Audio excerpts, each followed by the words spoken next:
Hey, what's up, everyone? Hello, and welcome to a brand new episode of Heliopsychosis podcast. It's your host, Vikka Draziv. Guys, welcome to the show. If you're watching us from YouTube, do comment, like, share, and subscribe if you haven't. And if you're watching us from World Flat Earth Association group or Flat Earth Research Network group, do comment and tag your friends. And finally, if you're watching us from realtruthseekers.com, rts.video, or yes, rts.video, Real Truth Seekers is one of our main sponsors for Heliopsychosis podcast and most of our productions. So, let's jump in with our panelists today. My co-host, Jeannie Edited. Jeannie, how are you, brother? Hey, Vika. Doing good, brother. Thank you. Got a great show tonight, everybody. Glad to have you here. And I hope you had a great week. The Chinese cosmology is a very interesting one. This country is shrouded with mysteries and curiosities. So, thanks for being here. Thanks for having me, Vika. I love it, brother. It's going to be a great show. Oh yeah, definitely, brother. It's we named the show Chinese, but it's Chinese Buddhist. We could even add Japanese, Korean, Taiwanese, Thailand. Every Oriental country who follows Buddhism can fall into this cosmology because the spiritual root truth of all these different countries is Buddhism. So that's what we're going to be discussing today. Yeah, great to have you, brother. And we have Keith with us today. Keith, how are you? Hey, Vika, I'm doing real good. Enjoying the weather here in Florida. Just staying busy with my wife and kids. This should be a good show tonight. I've been enjoying all of these cosmologies because there's so much similarities in the creation story. You know, every one of these ancient cultures and modern cultures, they have this creation story which have so many similarities. But beyond that, the cosmology itself it's beyond similar. I mean, they're almost exact with the sun, moon, and stars moving over us just like we observe, and the Earth being flat and stationary just like we observe. But it's been really cool to look into the perspectives of so many different cultures and see the similarities of the creation stories, but then almost the exact same thing as far as the cosmology goes. It's been very cool. Oh yeah, definitely, brother, because it's different variation of the same truth as we spoke about. You know, the root information is the same. That is, the Earth is flat with different realms above and below. You know, and it's stationary.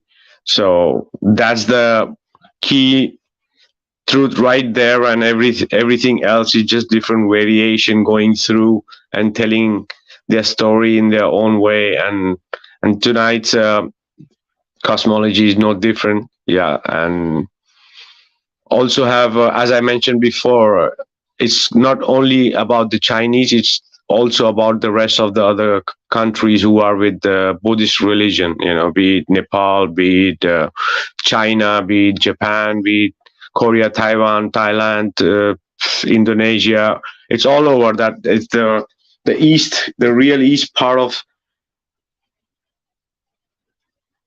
Asia follow this Buddhist cosmology with its a bit of variance in there too. Yeah. So before we jump in, we're just gonna make people know that we're not trying to push any religious faith on nobody. This is just for research and investigation purpose only. As the topic being flat Earth, and so that being said, Buddhism, yes, like Buddhist cosmology, in this way, they are teachings of impermanence, dependent origination, and karma, among other things.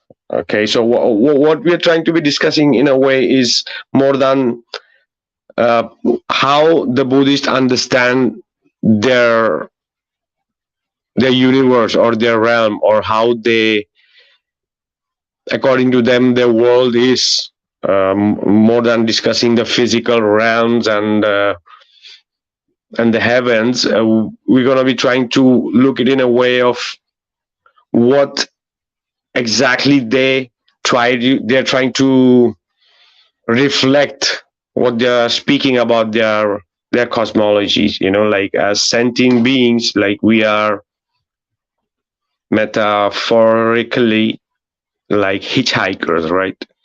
Going from place to place in this vast realm, we could say realms, we could say like. So as we hitchhike, our merits determine if we find a Buddha or Bodhisattva who pulls off to the side of the road to give us a ride, or if we have to continue walking a very long time until we get to the next town. So here it's trying to tell you in a way that in Buddhist universe or a Buddhist cosmology, there are many different realms that exist, and everything is accessible. Okay, it's trying to say it in a word, and according to Buddhist cosmology, we need this enlightenment, if you want to call it. That's why that's the Buddhist cosmology is morely about the religion or the cosmology about attaining enlightenment, the light. So here is trying to tell us that if we get that light, if we get that Buddha out of us, in us, that is everybody have, it's easier to move between these realms and heavens, because everything is accessible according to this cosmology.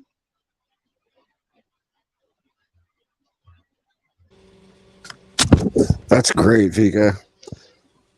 That's awesome. And I read that they thought of the land as the great divine and home of the gods, and we were here to find our inner selves and our inner being within ourselves to get back to where we come from for real. So this is like a facade. This is a stage of sort. Exactly, and also to access everything is through inner us, right? Correct. You don't get it. If your internal conversation isn't good, your external conversation is probably not going to be that great either. Exactly. So one of the most curious thing or important thing about the Buddhist cosmology is that they believe in cycles and karmas. Like nothing is, they don't believe in the Big Bang, and they don't believe that out of nothing the Big Bang happened and everything was created. They are the most denier of this theory. Why? Because they believe in karma, they believe in cycles, and everything exists because something happened before.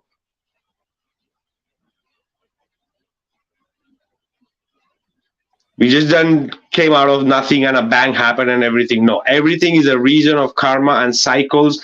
As an individual, as a person, as a collective, we all are going through cycles or ages depending on our karmas from before.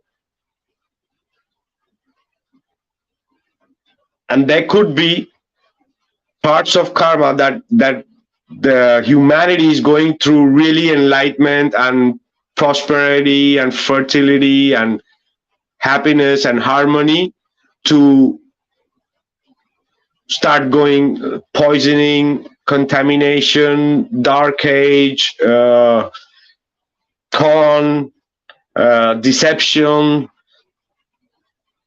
are different cycles because of our collective karma we have from our past, because these people have a totally different concept of time, right?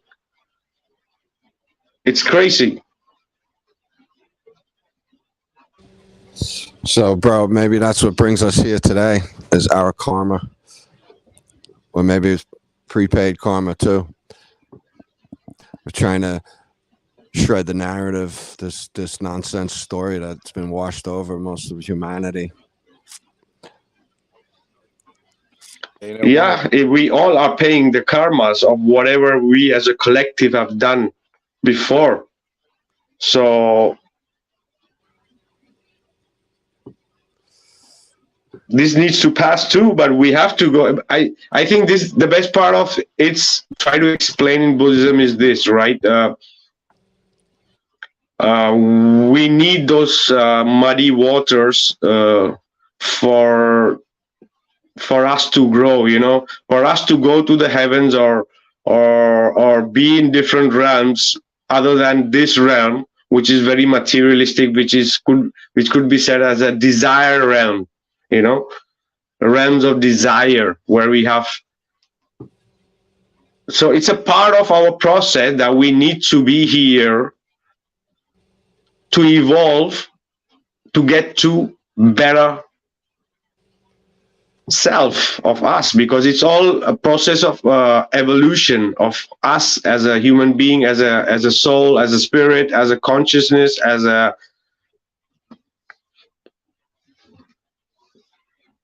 so like the major component of Buddhism is rebirth. Like this is a foundational teaching that explains we are suffering due to our constant arising in forms such as human, in an endless cycle of rebirth. The exact word is samsara. So I wonder if that's where they get the evolution theory out of. Because I think this story is, the mainstream science story is telling similar story, but it's just all wrong. But a lot of its similarities are kind of there, but they're backwards. Oh yeah, as we mentioned, these people really rip off. The science really rip off everything and try to put it in their context. Yeah, they do. So because even Buddha, according to Hinduism, is supposed to be a avatar of Krishna, right? The word avatar, what does it mean? These people even rob the real word avatar. Avatar means to take a shape or form, like how Christians believe that Jesus is the I don't know, avatar of God or son of God, but it's trying to say the same thing in a way, right? Avatar. The word avatar means a reflection of the real creator, or whatever you want to call it, or a deity or entity can take a different avatar. So in the movie Avatar, he's trying to show that he's a normal human being, but because of the technology, he's taking an avatar of a creature or of a being that is from another planet, according to their crap, but it's supposed to be from beyond other lands, other civilizations, right?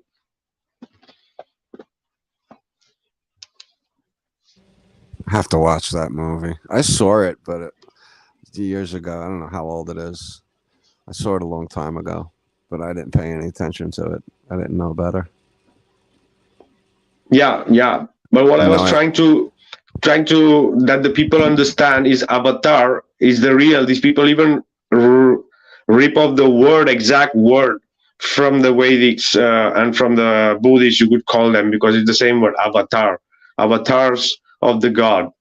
Your avatar, your photo, your image, or your thumbnail is your avatar. So it's a way they try to yeah. Wow. So according to the Buddhist cosmology, it's like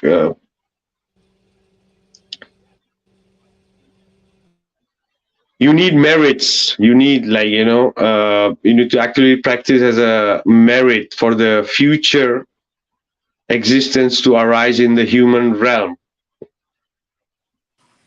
with the conditions that bring them closer to enlightenment. So there are 6 literal realms of rebirth realms. Like the Buddhists aspire to always have their mind in the right realm and work towards having a good rebirth in the right realm. So depending on your karma, depending on the merits you get, you can reborn in any different realm. Everything is coexisting right here. So the concept of realm and the earth itself is totally different.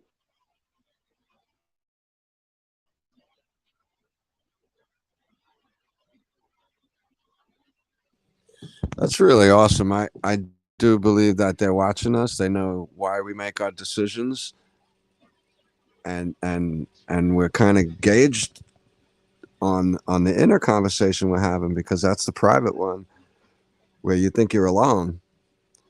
Nobody hears you there, but I think the real avatars are listening to us, and they know exactly why we're doing what we're doing.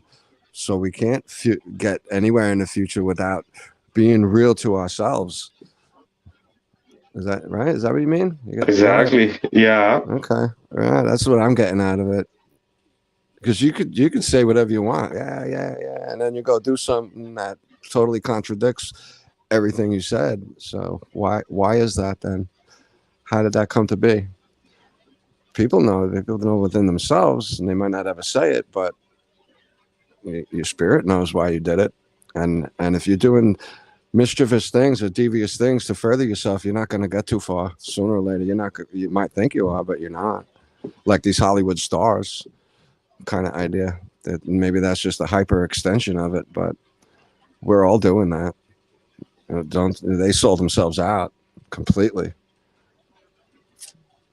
Exactly.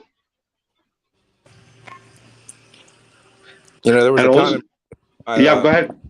yeah, just saying there's a time in my life I looked into Zen Buddhism, and I don't know a lot about Buddhism as a whole, but Zen Buddhism I got into for a little while and really enjoyed a lot of the teachings in it, especially about being present and being in the present moment.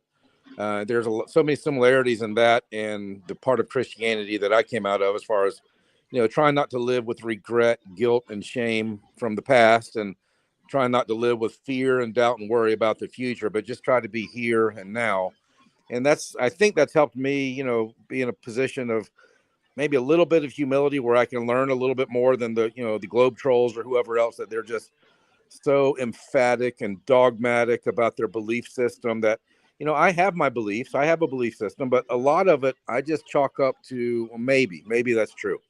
But for me personally, I try to live in a place of peace, tranquility, beauty, and I try to live with a lot of gratitude every day. I'm saying thank God for this and thank God for that, and just trying to live in that place of gratitude. And I think that's, for me anyway, that's one of the keys of living in the moment, living in the present, and not in the past or in the future. Because I think the past and the future, if you live too much there in your mind and your thoughts, it's almost like a prison instead of the freedom of the present moment. And that seems to be part of the cosmology, not just for Buddhism, but several of the ancient ones that we looked at. They didn't seem to put a whole lot of emphasis on the mistakes of the past or the decisions of the future, although there's some wisdom in that. But it just seems that there's more wisdom to focus on the here and the now, and try to live your life in a grateful way, just with more gratitude, just so that you can have more peace of mind. I mean, I think flat earth, for a lot of people that I've talked to who have become flat earthers,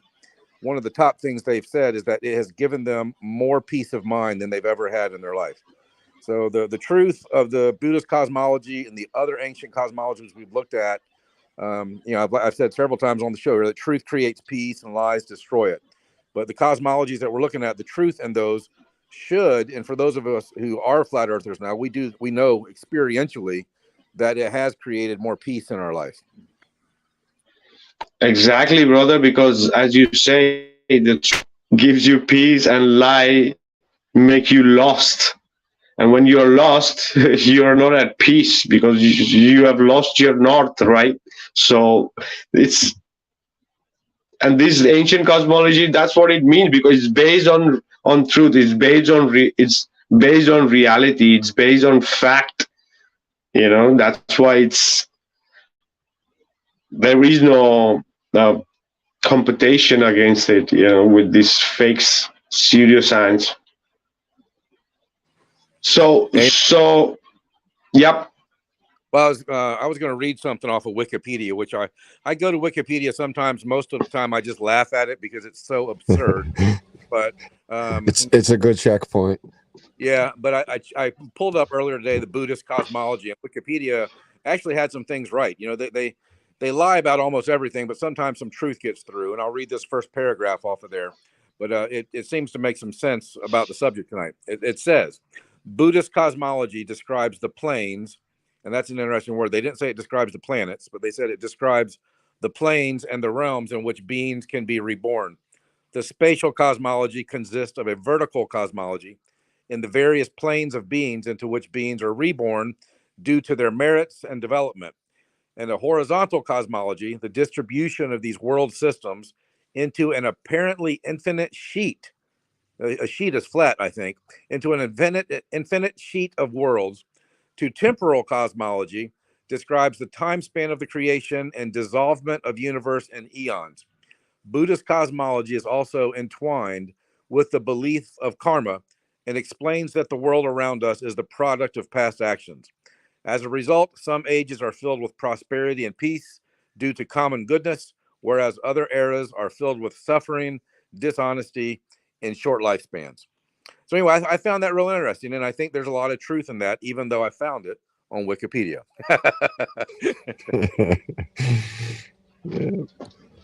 Exactly, because it's what they're trying to tell there is like the ages and the time concept for us humans in this realm, and the beings and different realms varies depending on which realm you are and how conscious and what merits you have. Depends a lot on that, uh, so when we speak about that, before there was civilization which lived much longer than us, even humans were living longer than us, because because it was there, because they were really connected to the eternal life force, if you want to call it, right? Which or the enlightenment, or the Buddhists, when they meditate, or any other kind of meditation, what they're trying to do is the same thing. It's trying to attain that light, so that person could really perceive the real creation, what is there. Because it's not only about, as we spoke about, what you can see with the two eyes. Because if you see on some of the Buddhist temple, they have these two eyes. It's called the eyes of the truth. It's the reason for that.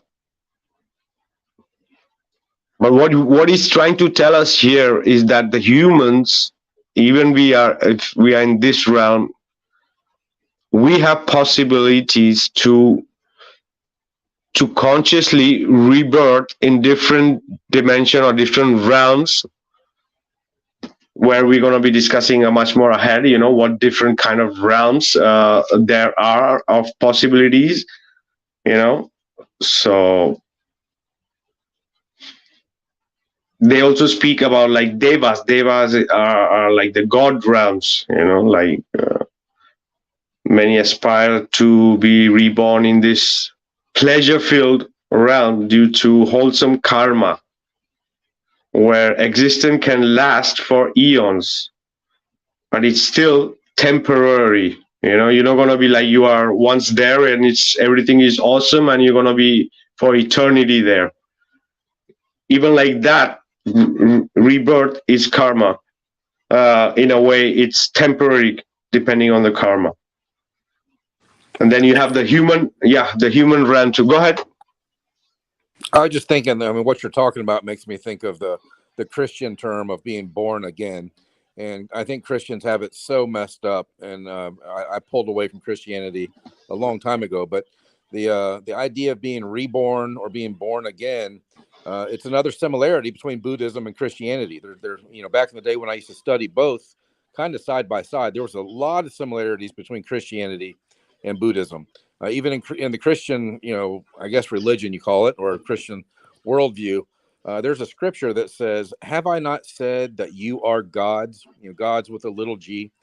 But yet, if you actually bring that up to Christians, are like, oh, no, no, no, there's only one God. You're not a God. But the Bible itself says, have I not said that you are gods with a little g?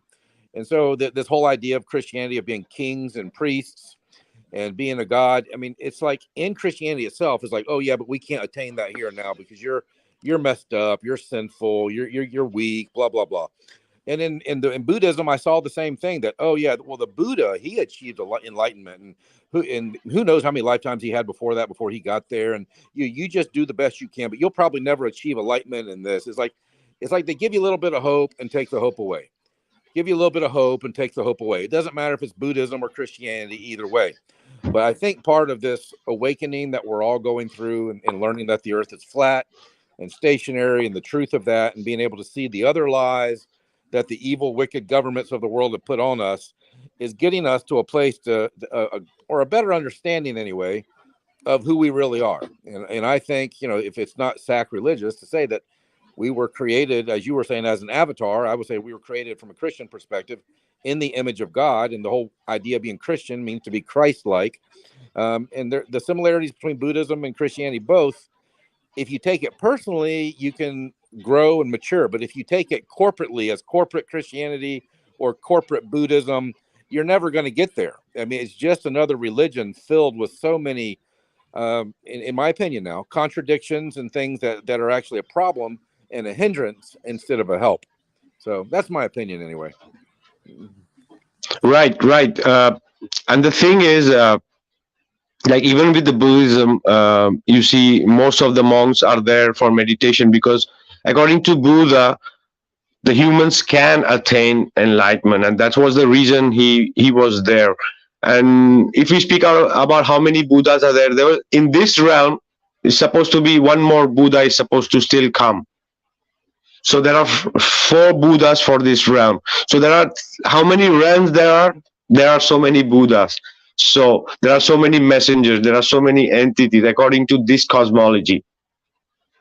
So we can't even imagine, right? So how many messengers of different kind, different civilization could have, right?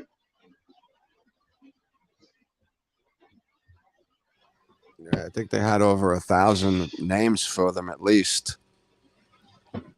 It's just like last week too. They had very specific deities for very specific jobs to pray for specific things. So you can just, well, they were trying to say to be like focused on a certain area with a certain deity, and that's where your conversation goes with that one for that thing. And there's so many things life offers that you could be asking for help for. So, and each place of where we need help, they have people there to offer us help for it who know better, the higher selves. Exactly. And the realm we are, it's called human realm. This is a fortunate realm because it is the only one that provides the right balance to understand the Dharma, practice it, attain nirvana, and end samsara.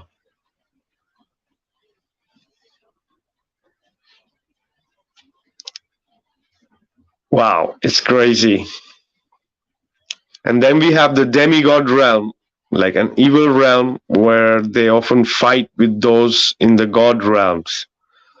Then we have animal realm, a very hellish realm due to acting upon impulse and instinct. That's interesting. Right. I think the animal world would be a beautiful place to be in. Maybe not. Could be worse than what we're going through. I don't know. Yeah, or maybe dangerous more than. Yeah, right. Yeah, well, that's true. That is true. The animal kingdom is a dangerous place in certain areas. It's not all just chipmunks and cats laying on your lap. Exactly. And then there is another realm called Hungry Ghost Realm. suffering caused by a constant carving for attachment they cannot fulfill. And another realm is hell realm. Those who have created evil karma enter this realm. Like, yeah, very similar to any cosmology. You do good, you go to paraiso. You don't do good, you go to hell. No. Yeah, really. Yeah, strange place, bro. So in I'm Buddhism, not sure what to think about. Sorry, Kika, ahead, brother. I'm just asking Vika because you seem to know more about Buddhism for sure. Is Buddhism concept of hell more mental and internal in the person, or do they kind of like Christianity believe there's a physical realm or some other kind of realm of actual hell also? I think it's the both combination of both things. I think in every whatever is the cosmology, I think it means um, in the same. For example, if you put it in a karma wise, the karma doesn't come. Okay, it could take a long time for the karma to appear for a longer lesson, but you're gonna get your small karmas in this life. So doing depending on your karma, you're gonna make your life hell or heaven depending on your karmas too, right? That's, I think, it applies to the both and to all cosmology, this concept of hell and heaven. So, and in Buddhist cosmology, it's more also, apart from that, these are realms that the souls need to go or have to go through from the time it's created to the journey it makes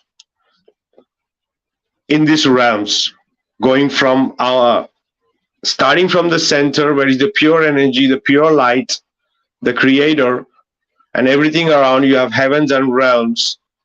And depending on your marriage, depending on your consciousness, depending on your evolution, depending on your many aspects, you are in this different realms, and everything is accessible to everybody at every time. It just depends upon. So the hell realm, this, as we mentioned here right now, it's because it's the most away from the light. It's the most away from the creator. It's because the deeds, the karma of these beings are so low vibration that they cannot be near to the light. And it's a part of the evolution. It's a part of the evolution of the person, the entity, the being, the collective, the race.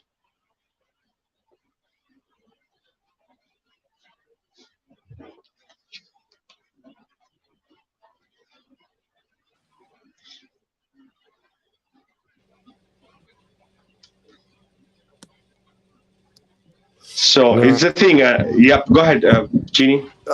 It reminds me of a time I had once. It was sort of like a dream. I was wide awake, but I was hanging out with a bunch of people, and it was about 25 of us in the city, and I saw 12 of them, and I just realized that at a certain point that 12 of us, 12 of those people represented everybody in the world.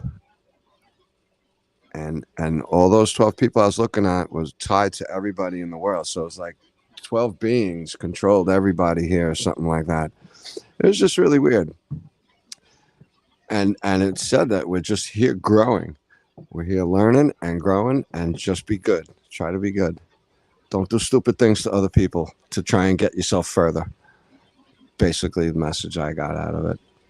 But there was very few people behind the people here that I saw that day. It was really interesting, very compelling. Stuck with me 30 years later, or 40, a long time ago. Yeah, like 40 years ago. Wow. Yeah, very strange.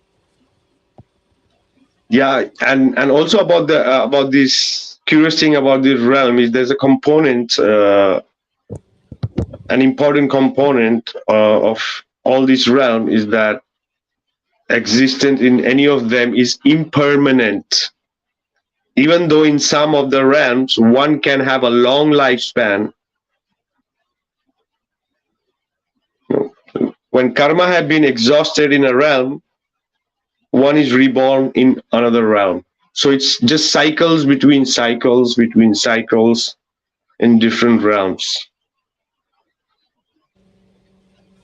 You know, I could say one thing. I'm a pretty mellow guy. Life doesn't bother me too much. I've seen things, whatever.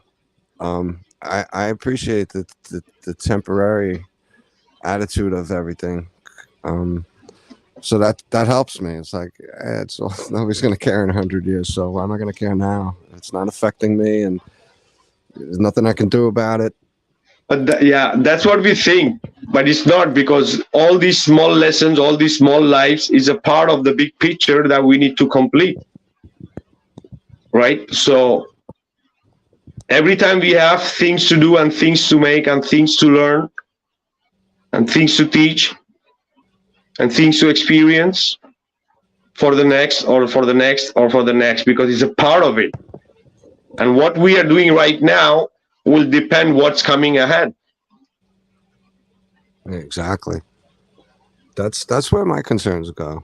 To most of my thoughts and actions. I want the future to be better, because what do we have? Past is definitely gone. So I try to learn from my past, be mellow right now, and work towards tomorrow. And that tomorrow means not just me, because I'm not going to always be here tomorrow. That means for more people. Exactly. Yeah, this part of the conversation makes me think of an old scripture that says, "What is your life? It's but a vapor that appears for a little while, then vanishes." And I'm 51 years old now, and I'm sitting here thinking, how did I get to be 51 so fast? I've been married 24 years. My wife and I have 7 kids together, and it really, for me, it does seem to be just going faster and faster and faster. So the temporary perspective of this earth hopefully helps us put some things into a better perspective to focus on the things that are more important or more meaningful to us. I see so many of the people, trapped by this delusion of the globe and this delusion of politics and the delusion that comes across the TV screen through the mass media. And it's like it's keeping them from engaging in things that would be more meaningful to them if they would just focus on. We all have things that are meaningful to us, but most people, I don't think, actually take the time to think about and do things that really are more meaningful to them, because they're so distracted by the system that we live in. I think that's part of the whole globe delusion, is a distraction. From outer space, like, look up there, don't look down here, don't look at the extra lands out in the ocean or the extra lands beyond Antarctica. Look up there. Yeah, and don't look inside. Don't look inside, because it's demonic. Yeah, that too. You're gonna summon the genie and demons from another realm from within you. Oh, What God. the hell? God. Look inside, and the universe is inside. All the answers are inside. And this is what they don't want. Look away, these people, right? Yeah, good. And Very true. reminds me, some girl I used to know, and I still know her. She put something on Facebook about yoga being demonic and watch out. And I called her out, I said, have you ever done yoga? Well, the answer is no. She's never done yoga. I said, then what the hell are you talking about? You have no clue what you're talking about, but you're going to put fear on people that they're doing something demonic because they're doing something good for their bodies. And one of the Christian guys on TV said something, and he comes under a lot of attack. But he said sometimes the most spiritual thing you can do is take a walk around the block and get some exercise. And Nice.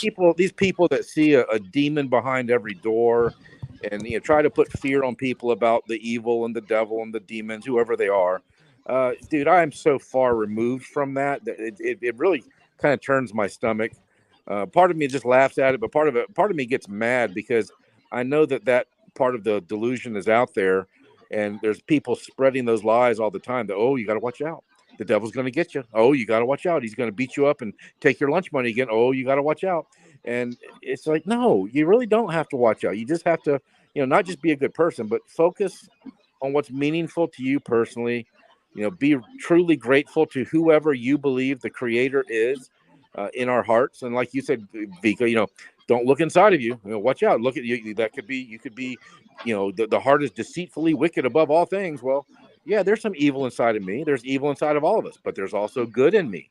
We all have the potential for good and the potential for evil. And I think part of us who would call ourselves, I don't know, flat earthers or truthers or whatever this path is that we're on, we're trying to be good and do good. That's a message I've given my kids for years. Is I tell them all the time when I'm taking off to go to work or something, I'll say, hey guys, be good and do good. And I think that's part of my purpose in life, and everyone really is a general or a generic purpose is just be good and do good. And don't fear so much. Don't fear demons. Don't fear the devil. Don't fear, whatever it is that's been put in you since you were young by the system that we're living in. Try to let go of your fears and feed the things that you have faith in, that you want to happen. Like feed your faith, starve your fears. That's another thing I teach my kids. Whatever good you want to create in this world for yourself personally and for others, feed that by thinking about it and doing things related to it. And don't feed your fears. Don't think about things that you don't want to happen, because then you do start, making steps or choices or decisions to take actions on some of those fears. So, going back to the Zen Buddhism thing, the thoughts you hold in your mind are so important to what we actually create in this physical world. The internal world is so important, and I think it's eternal.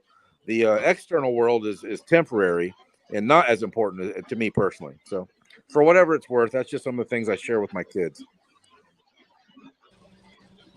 That's awesome, bro. Similar to how I talk to my kids.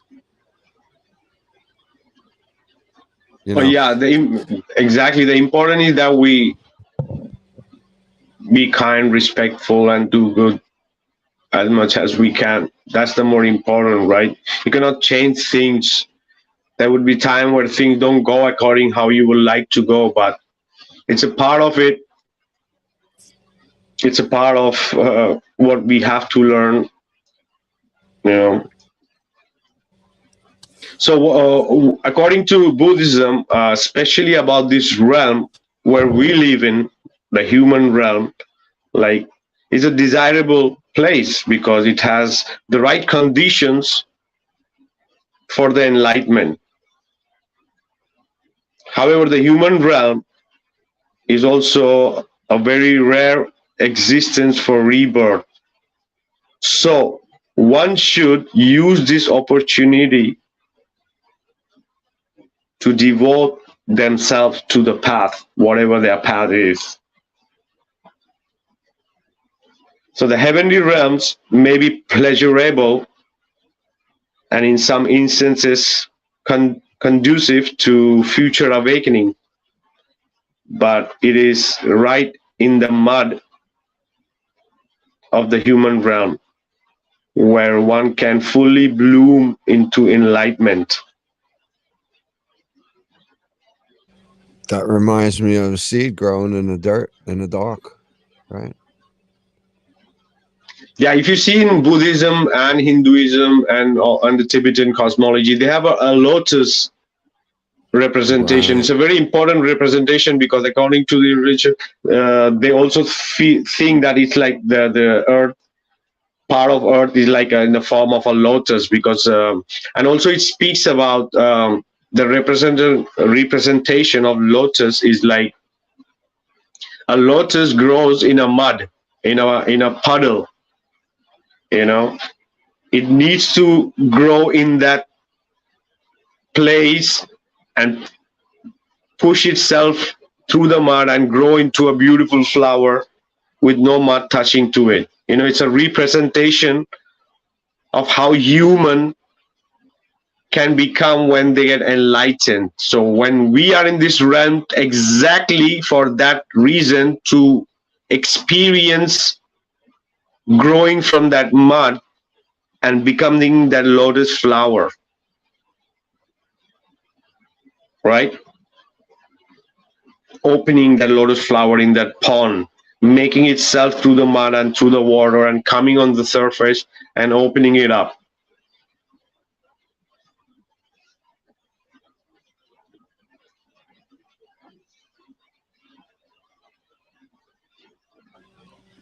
I never knew that. That's interesting. That's a really great analogy. I love analogies.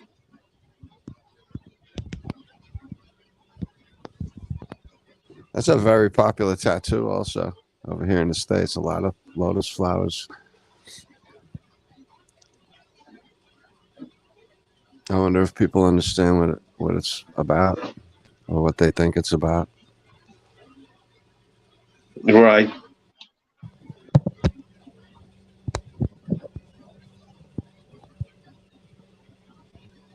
So, yeah, go ahead. No, I'm just thinking. I'm good. A lot going through my mind right now. So there are also realms, according to Buddhism, uh, where there is no form because it's so evolved that they don't need form. They don't need shape. They don't need nothing. That's awesome. That's a dream state. When you're like formless, you are the motorcycle, you are the vehicle, you are the wind. I love that place.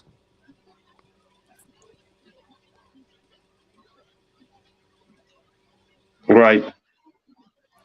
So there are also realms and gods, bodhisattvas, like even Buddhas, like take the imagination of human to new levels, like because of the long lifespans in this existence, supernatural powers, etc. Like many different things. Like one can initially assume they have godlike powers, and this is not the same for some entities or some races. Some gods. There are some gods can't create or control the world. They have limited bureaucracy.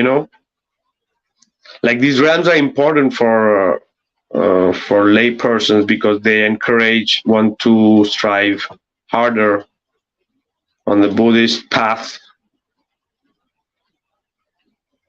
Like as they develop wisdom, mortality, and concentration, like they are able to achieve higher states of awareness and start creating more wholesome karma rather than unwholesome. So how as they generate merits, they are working to ensure the next existence find itself in a realm that is conducive to the continuous goal of reaching the enlightenment. And there's also realms which is called pure lands that encompasses an entire practice and even more. Like in Buddhism, there are some sort of super Buddhas. In a way, they call them pure land, where one can be reborn in to be under the guidance of a celestial Buddha to achieve enlightenment and become a Buddha. So this speaking of literally pure lands, apart from realms and heavens, there are pure lands only for the souls to reborn there to work for the enlightenment too. It's crazy. So many different way of telling about these realms and heavens and universes according to themselves, or realms, whatever you want to call it. Like a pure land is something created due to a Buddha's reward body.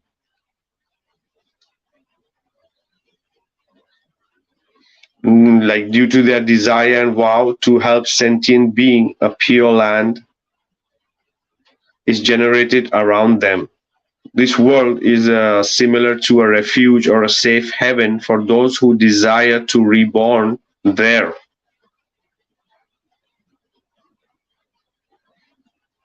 And why reborn there? Because one can easily achieve enlightenment under the guidance of a living Buddha.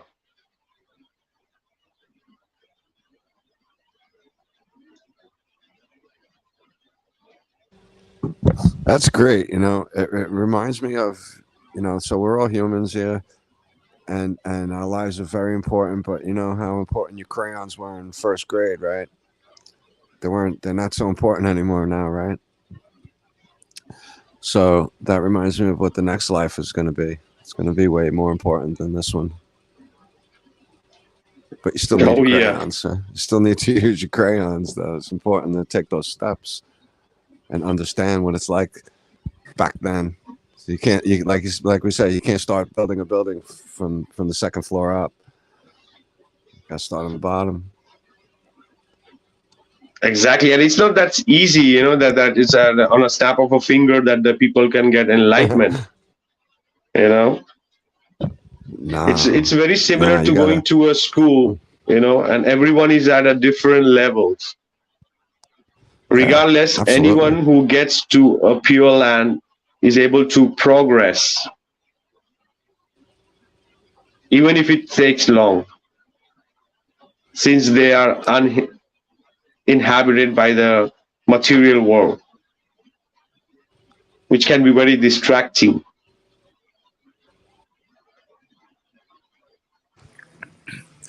That's something you said. And with all the stuff going. I go, bro. Yes, Vikka, you said something a minute ago about purity, or it just made me think of that old scripture that said, "Blessed are the pure in heart, for they will see God."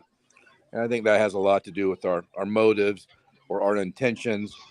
And a big part of the system we live in is about greed and about me, and even the stock market. They say fear and greed run the markets, and that's a huge part of this world or this realm that we live in right now. But to get to a higher realm, or whatever the next level is for all of us after this, I think it has something to do with purifying our motives or purifying our intentions, where it's not just all about me, where we overcome the greed, we overcome the fear, and we have more generosity and we have more faith. And I think we can go into some next levels right here, right now.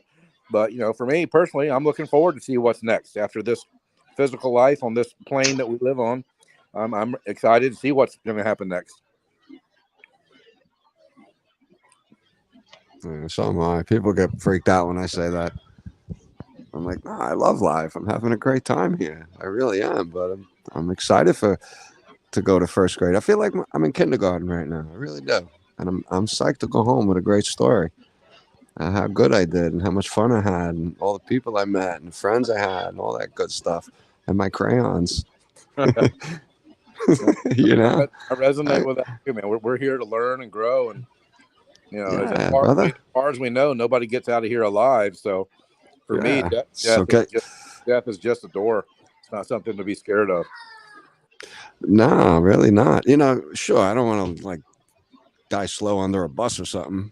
Nobody does, but whatever. However, I gotta go, and there's nothing stopping me. So I accept it all. I just do. It is what it is. Yeah, and the thing is, with all this cosmology and what they're trying to show is, in a way, that the humans have possibilities of being and doing everything, apart from the enlightenment, the meditation, the practices, the yoga, the tai chi, the zen, the meditation, the kinetic energy.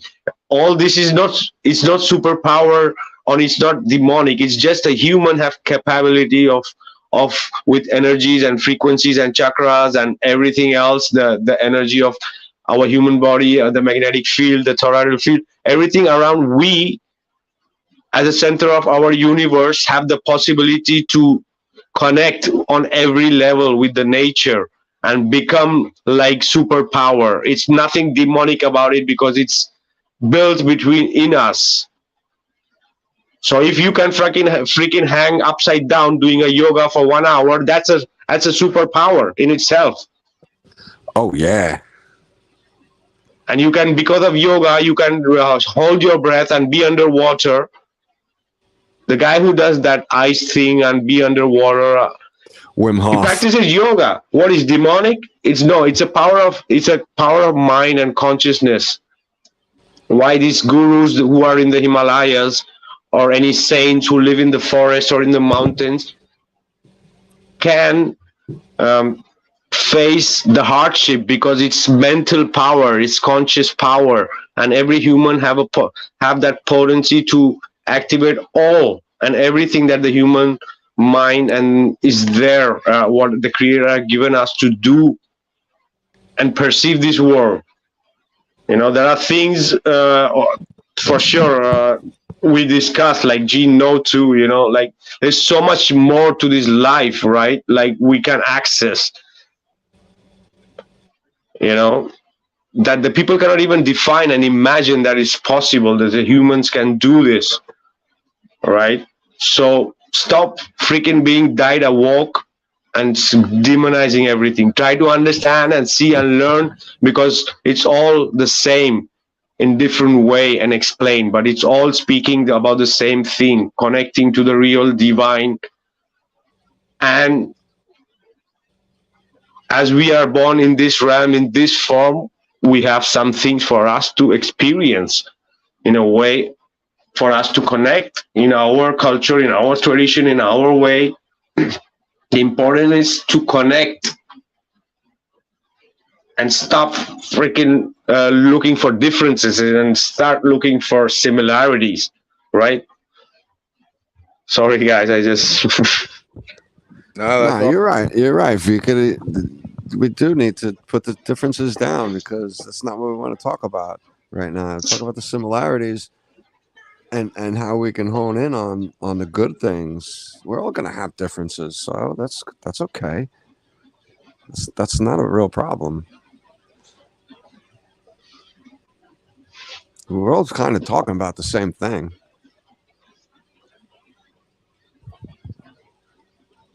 Oh yeah. So there are places of these pure lands also, which are literal. So they are called literal. These are literal places where people will be reborn in, if you follow the practices to achieve that. This isn't like a heaven where you stay there forever. It's like a school where you are there to achieve a goal and then get back into the world. The path is to become a Buddha, and one can do that blissfully, staying in just one place.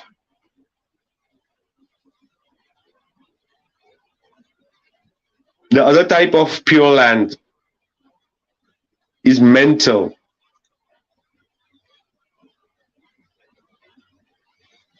It is very much part of the teachings of the Buddhist in China, Taiwan, Vietnam. Yeah, that's the Zen part of Buddhism too. Exactly. Yeah, Zen, science, Siong. Yeah, the power of the mind is something I don't even think we've begun to tap into that yet. There's so much more there for all of us to learn. And not just the physical brain that's in our head, but the mind, or the consciousness, or the presence within us that's behind everything. I mean, if we can learn to tap into that more consistently, like some people call it being in the zone or whatever it is, but if we can learn to live in that zone more, that spiritual part of us, or that deeper part of us, that's part of my goal every day. And a lot of days I fall on my face and I fail big time, but other days I'm in the zone and I'm really enjoying things and going through life pretty lightly and easily and joyfully. I think learning to enjoy this process that we're in is a big part of the lessons that we're supposed to learn. Oh yeah. Oh yeah. That's true, and that's why I feel so grateful to be here with all you guys all the time, every week. This is really special for me, guys, and I really mean it when I say thank you all. A lot of fun. Oh yeah, that creates an energy, right? And that it flows from above, that when we all get together, all of us. Oh yeah. Including everybody in the chat. Absolutely. You guys are a big part of my life. I don't know if you realize that, but I think I'm talking to people in the chat, and Keith, you, Evelyn, Harry, everybody. You guys are my, like my psychic blood brothers and sisters right now, and it's really great to meet you all and be able to talk like this to people who want to talk more about it and understand it better than me. It's really great. Everything happens for a reason. Nothing's a coincidence. They're playing chess with us, and we don't even know it. Putting things in our way that, will cause a conscious revelation in our mind or not. And they know whether you look at that and say, oh, that's special, or yeah, it's special, but I don't care.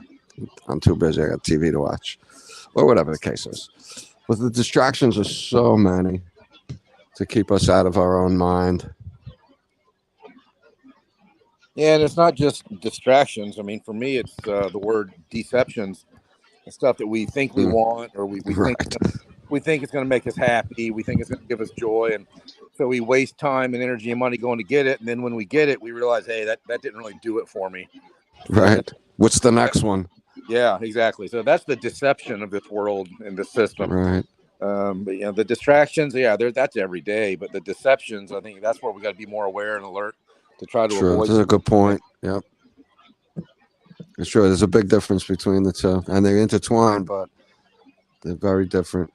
The deception is more insidious, and I guess more aimed at being purposeful. It's all purposeful, but the deception is geared towards that. The distraction is just to keep our minds off what the deception really is, I guess. Exactly. And the other thing I wanted to discuss also about the Buddhism is this, about the cycles, about the period of time. The time concept they have is amazing too. We'll often hear the word called kalpa, which is a unit of time, around 16 million years to hundreds of billions of years. Kalpa. Like, it is recognized that we have been trapped in samsara for countless kalpas, and maybe for more, until we finally attain nirvana. So we all are in cycles until we attain nirvana.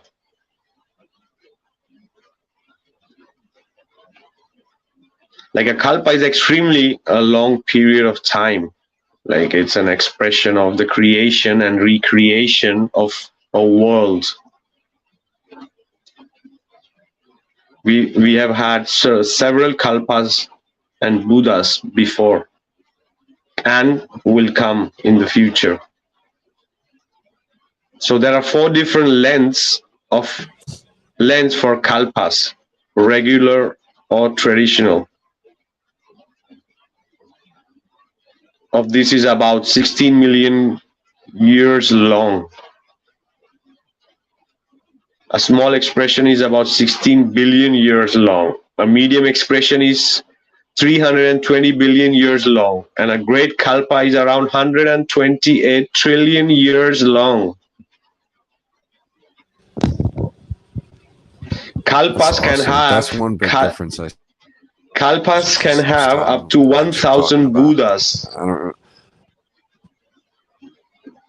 Wow. So in that span of time, around more than 1,000 Buddhas can come. So imagine the immensity of their universe they are speaking about, or their realms.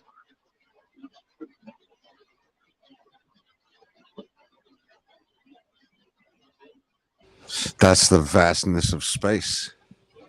Endless. There's no end or beginning. See? On the sheet that they speak of. Exactly. So there have already been 4 Buddhas in this kalpa.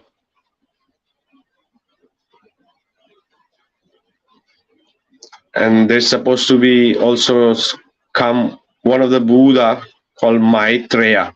He's still supposed to come and will be the last Buddha of this kalpa.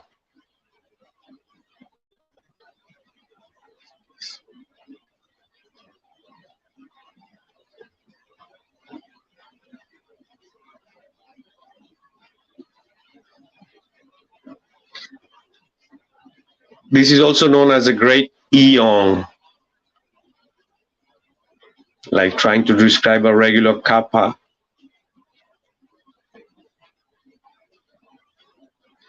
So so there are different kalpa, no, small, big. So there are two representation of time. They're trying to explain us time.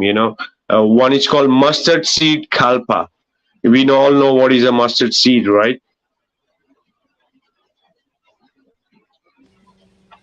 We know how small is a mustard seed. So here they're speaking about, imagine a huge container that is 10 kilometers or 6 miles on each sides.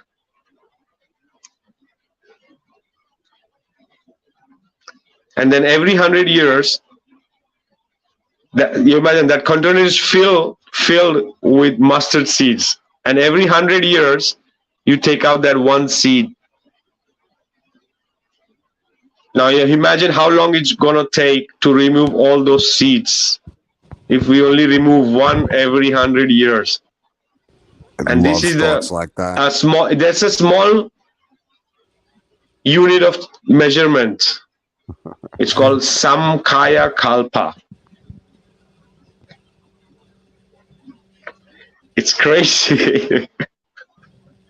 That's great because, if you live to be 100 and all the information you gather in your 100 years could add up to one mustard seed in that jar. That's how I see that. That's really cool. Yeah, and imagine, because Keith was mentioning before, 50 is gone. It's so fast. Right. It does, and it's weird, a lot of people tell you the older you get, the faster it seems to go. Time is such an illusion. You can slow time down though, so. Oh yeah, that's right, because we see there are insects, animals which live 5, 10, 15, 60 years, and different animals which live more than humans being. So we all have different lifespans depending our but it's all because of our karma, because we are in that age of darkness, that there is so much contamination and everything, that we are not going to have that life longevity that other beings or other humanoids or other races could be having, being on the same realm.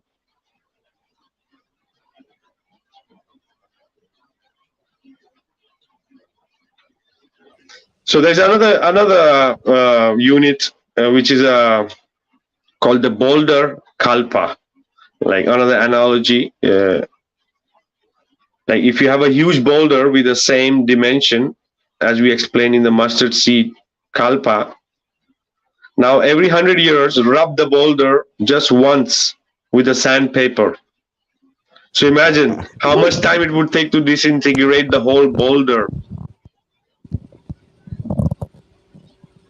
It's called Bhadra Kalpa. It's crazy, yeah. How they're trying stuff. I've been doing stuff like that like almost my whole life, Vikka. It's just weird things. I'll take like a stick and put one layer of paint on a week. I haven't done anything like that in a while. But yeah, I've done stuff like that. I had a button on my jacket. I would scrape on a wall once a week just to see how long it would take to get rid of the button. Little strange little behaviors I've done that remind me of that throughout my life. The time is such a weird thing, and it's persistent, if nothing else. Yeah, I once heard another example of a tiny little bird taking a grain of sand off of the East Coast and flying it to the West Coast, and after it has removed every grain of sand off the East Coast and put it on the West Coast, and then put every grain of sand back on the East Coast, that's like 1 second. 1 second in eternity. Right. That's awesome. There's I think a Christian story about a spirit walking up to a kid on the beach who was digging a hole, and the spirit says, "What are you digging a hole for?" And he says, "I'm going to put the ocean in it." And that's about all I remember. It sounds similar. Exactly. And like time also takes on a different meaning in the realms of rebirth, most prominently in the heavenly realms. A month to a deva or kind of a demigod or a god, or other beings in this realm, would be equivalent to 12,000 years in our human realms. And 1 year for them would be 144,000 years for us. That's crazy. Yeah. So the lifespans of the Deva in this realm would be a mind-boggling, like 576 million. Crazy. Yeah, we don't understand time as humans. So exactly. So that was the longer unit, of. So there's also a shorter unit of time that's called kasana. Like this is the briefest moment or a measurable unit of time. It is approximately 1/75th of a second. To give some context, a single thought in our head is about 90 kasnas. So it's crazy, so how the time concept is and how. Yeah, it sure is. Another way I've to got, look at it, just to put things in perspective for our own personal lives, is, instead of looking at us as years old, look at how many days we are old. At 51, I'm something like 18,000 days old, and the average human only lives something like 25,000 to 30,000 days in their lifetime. So I'm getting closer to the end of my years, but also closer to the end of my days. But it's a neat way to think about your life and the days that you live instead of the years. that's a good Oh yeah. point, Keith, because you only live a minute at a time, but a day at a time, right? Yeah. So you don't live a year at a time. That's very cool. Awesome.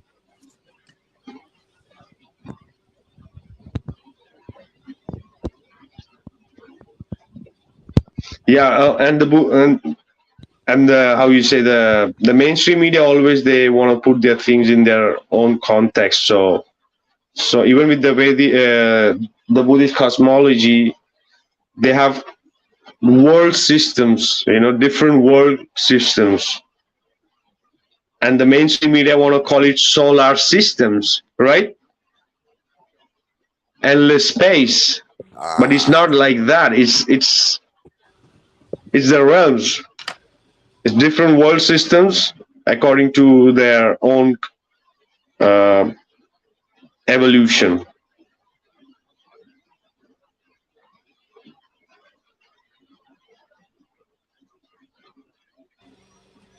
Yeah, So mainstream hijacked everything. They try to confuse everybody at every turn. Wow. That's where the truth, whatever the truth is, ultimately, I don't know. But the little truths that I grab hold of is like, the more of those I can bank in my mind and my belief system, it feels like the more clarity I get on my personal life anyway. How it all works together, I don't know. But I'm not here to figure out the whole world for everybody. I'm here to figure out my life.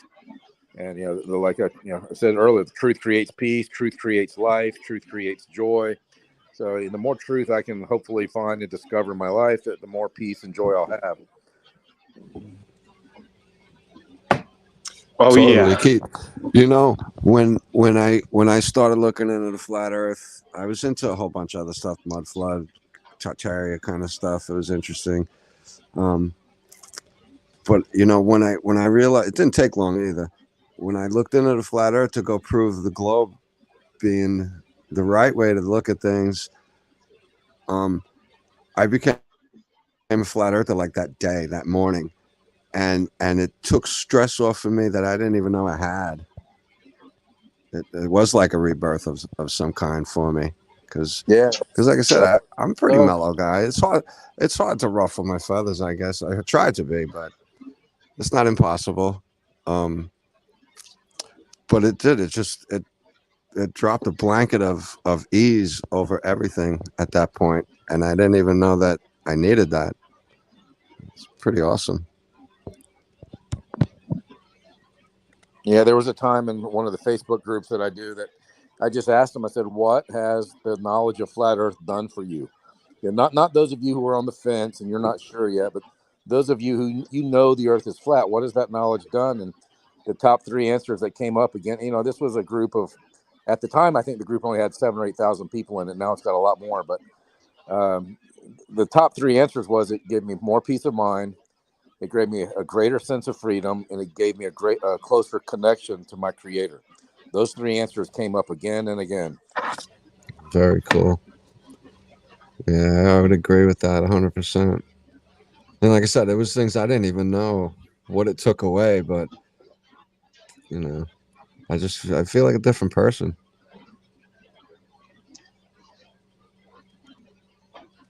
Oh yeah, guys, we're gonna be taking a short break and we're gonna be right back. All right. Sounds good. Very cool.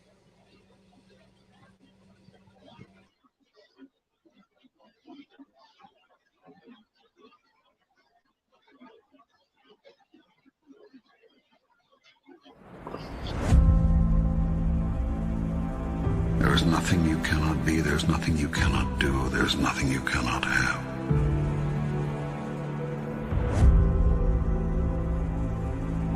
You are the most magnificent, the most remarkable, the most splendid being God has ever created. Who could reject such wondrous magnificence? But you do not know who you are. And you think you are a great deal less. I tell you this, you are your own rule maker.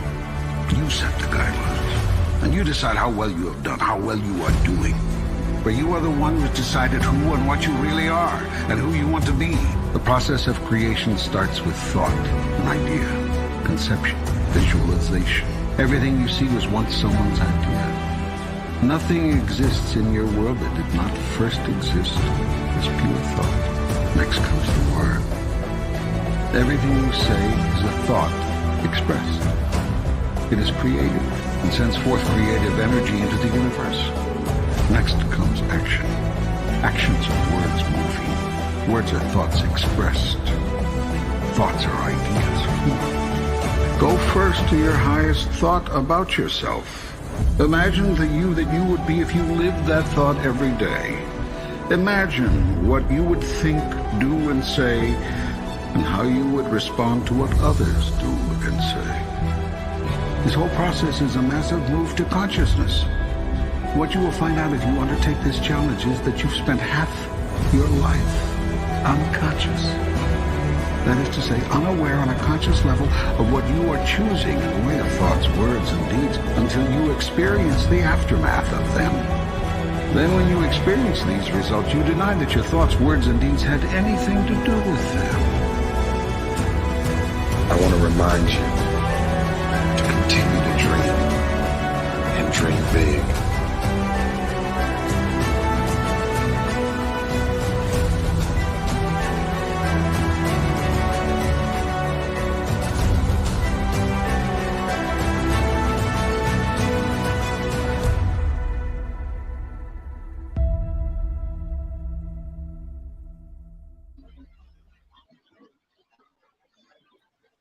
Hey, welcome back, guys. We have Jeannie with us and Keith. I'm going to give a quick shout out to the people in the chat. Is Dr. Frankenstein, Mike Zudnik, Evelyn Gold.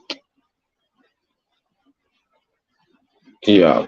And we've got some people from Facebook. Then is Brian Odell, Better Than Gold. More people from Facebook. We've got Rachel Everson, Alan Nostrand, Zoo Scott. Hi, everybody. Stephanie Campbell, Jonas Fig.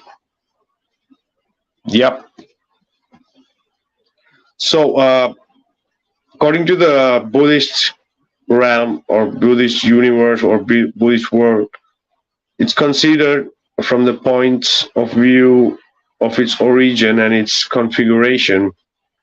Its origin is explained in terms of a complex, transmutable relationship between mind and matter, like a connection that becomes apparent as one progresses. Like the origin of the realm dispense with the dualistic perspective, like revealing the majestic creative principles of the realm to be intrinsic awareness alone. So the configuration of the world system do not vary dramatically in various cosmologies. They differ only in that they are described as having finite or infinite numbers of worlds. Like these worlds are arranged in the same basic patterns of an axis mundi, Mount Mera, according to here, with surrounding mountain ranges, 4 continents, and so forth. So here is trying to tell that every realm or some of the realm have that same configuration of that central mountain. It's crazy. Right, and something, and they will have 4 of something coming off of it. Yeah. 4 rivers. The 4 directions. Yeah.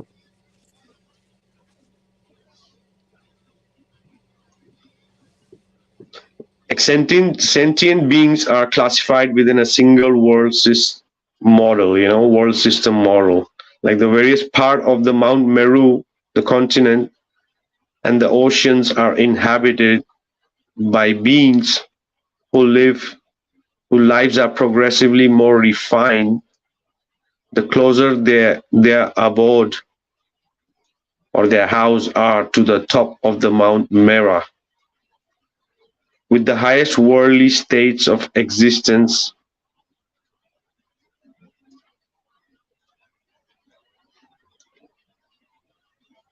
and found in the four-eye and formless realms above the mountain.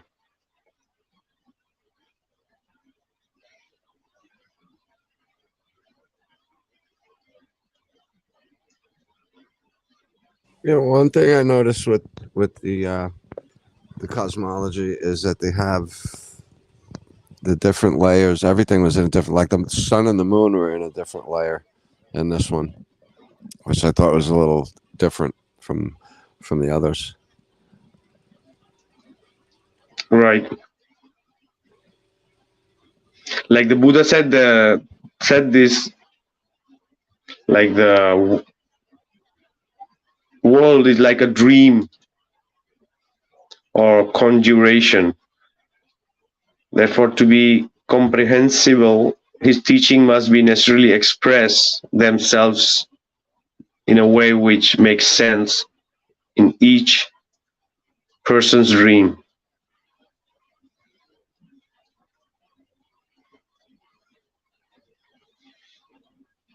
Like living at the highest peak and ruling other deities was a sky god known as Dyaus. Dyaus, D-Y-A-U-S. Dyaus by the Indians, as Zeus by the Greeks, and later as Jupiter, Peter by the Romans. Wow.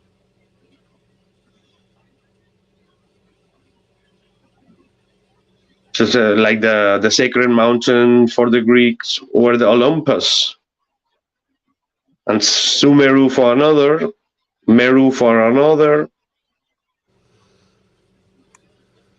and upon it was the Lord of the heaven controlled the weather.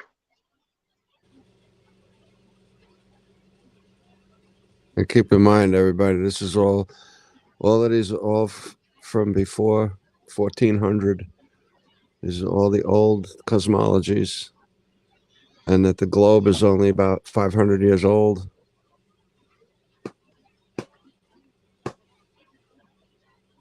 Exactly.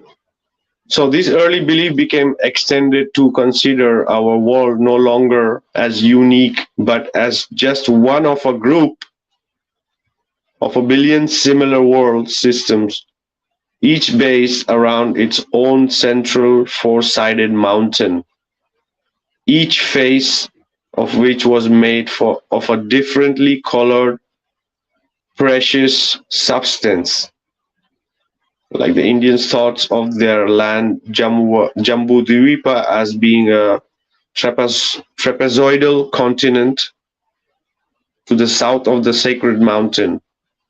Opposite its lapis lazuli slope. Lapis lazuli is very similar to sapphire. You see the connection there? Yeah, The yeah, sapphire? sure. The blue. Yeah. To the either side of it lay small subcontinents of similar shape.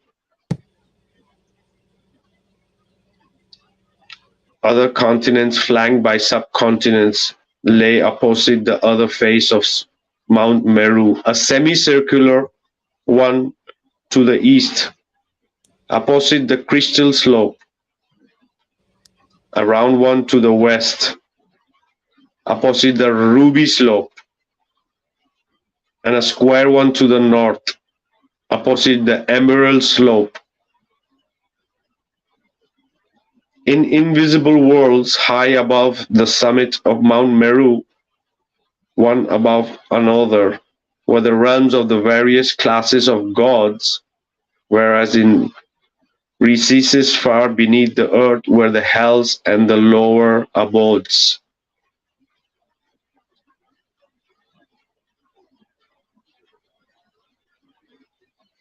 It's literally describing the central north.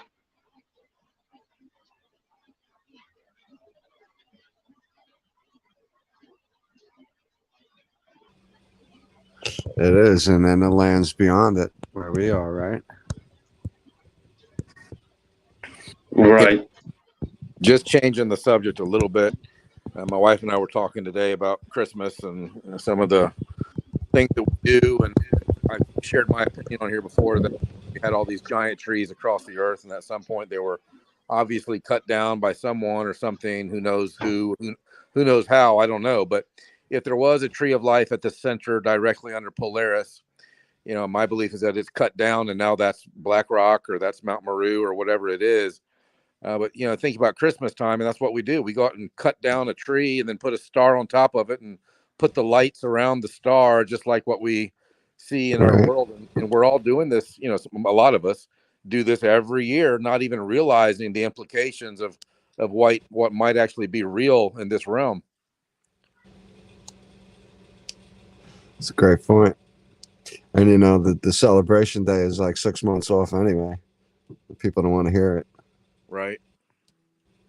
I think we talked about it before. The timelines are all messed up. Yeah. It's like 180. You couldn't get any further 6 months off before you start coming back to closer. Yeah. Exactly. And surrounding the Mount Sumeru are 7 ranges of golden mountains, each separated by lakes of pure water of 8 special attributes. These are reputed to be rich in precious gems belonging to the serpentine Naga spirit who inhabited them. Mount Sumeru have 4 large steps at its base and is unusual insofar as it tapers outwards to a flat, square summit rather than inwards to a peak. On the summit, it's a place of Indra, who replaces Dayus, a lord of the heavens, surrounded by gardens and wonders. In space above, the sun and the moons are themselves celestial palaces, as are the stars.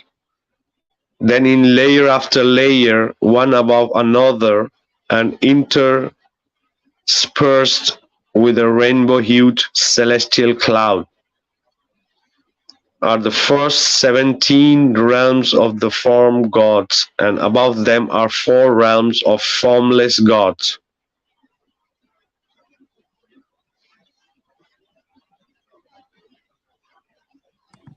Is that the ether? Eh? Is that in the ether? Above, celestial. Okay.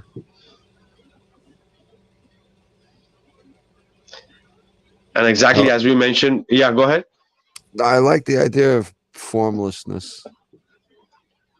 It's just opposite of what we really are. We're complete form right now, dense, walking around. So I like the idea of defying gravity, right? Right. Yeah, and not needing a vehicle. And yeah, the whole weight thing and density got me down. Exactly. Like the doctrine of karma explained the world around us to be the product of our past actions, both personal and collective.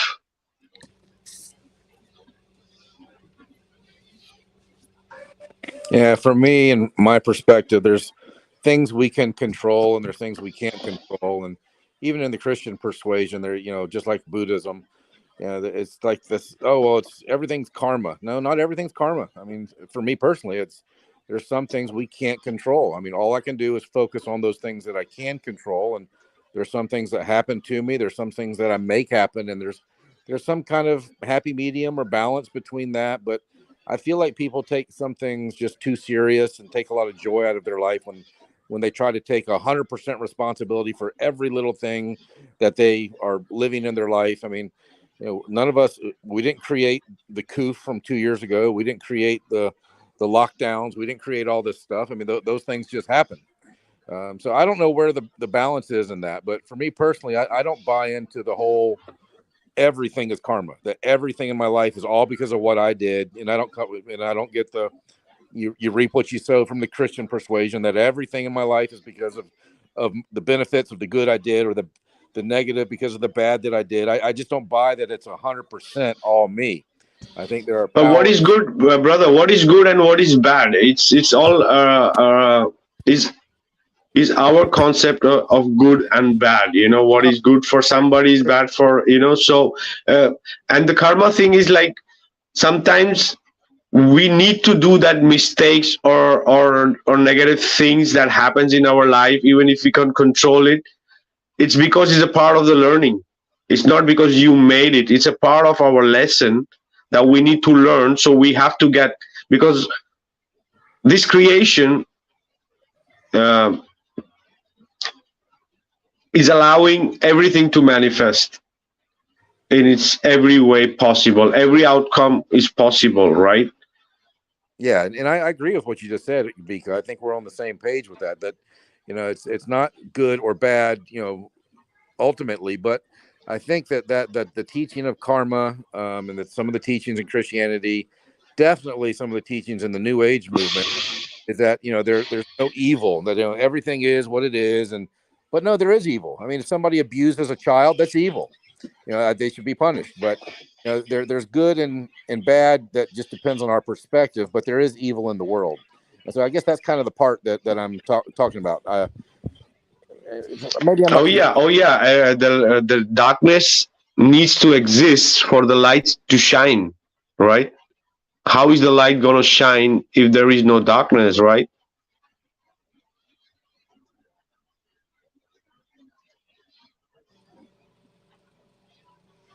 That's true. And the evil that goes on in this world is part of the reason it helps me feel better about the next life, and how things can be more important than what's going on down here. Not that's not important down here, but it's very important. But like first grade to third graders don't want to go to first grade anymore. This is just how I kind of have to analyze this for myself, because I'm just a human. Went through school, so I reflect on what I did in my life as to what I think I see going on in the world. Oh yeah, and these cycles and the tides of time, as humanity carries the humanity's karma carries it from ages to ages. Some ages are the result of much common goodness, are prosperous and peaceful with bountiful, healthy crops and longevity. Other dark ages, brought about by much evil, are riddled with disease, dishonesty, danger, and a poisoned environment in which the lifespan is really short.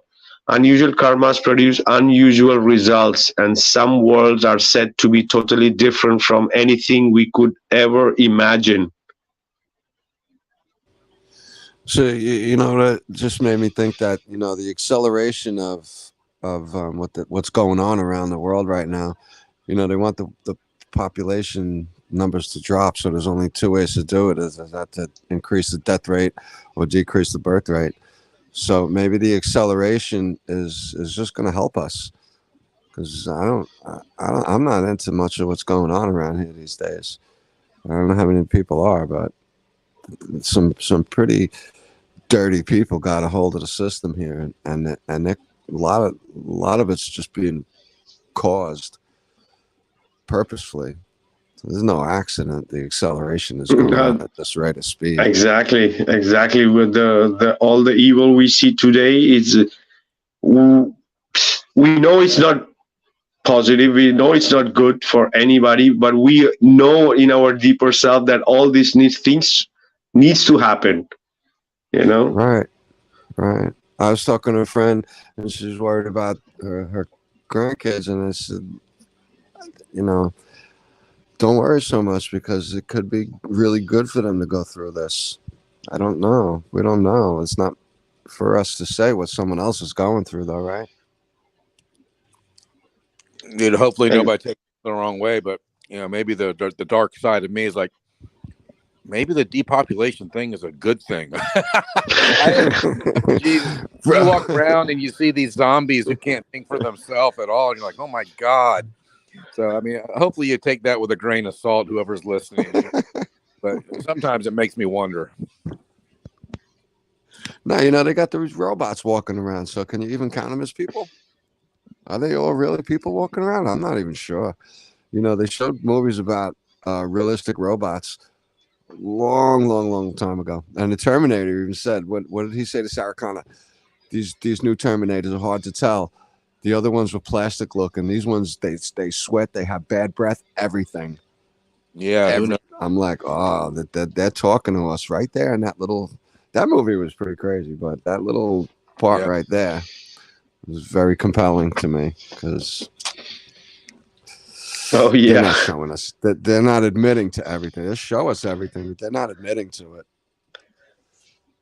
Oh yeah, and the other thing that is quite clear with this with the Buddhist cosmology, that the worldview changes because as the centuries roll by, the generations' views every time is changing. So things appear and manifest in a different way for another generation.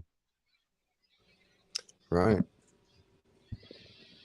And like within an endless series of parallel worlds, we migrate from one to another, much like an actor appearing first on one television channel, then another, in quite different realities.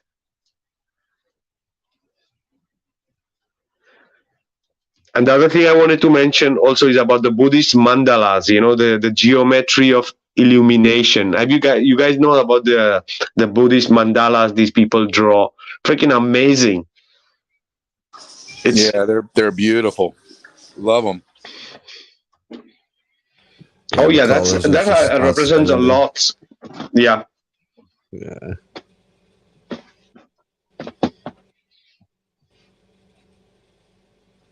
Like where the doctrine of the karma deals with the cosmology of the exoteric world, the various tantric mandalas portray the inner esoteric world, which manifests to the mind of the experienced meditator. Like the notion of the mandala itself is very simple and a universal one, being any focus on a central entity and the factor which usually accompanies it.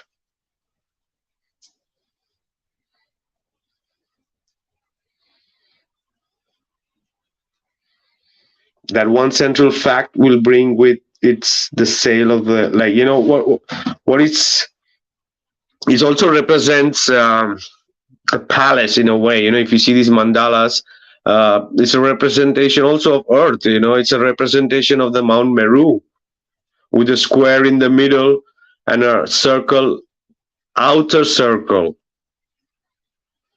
Okay,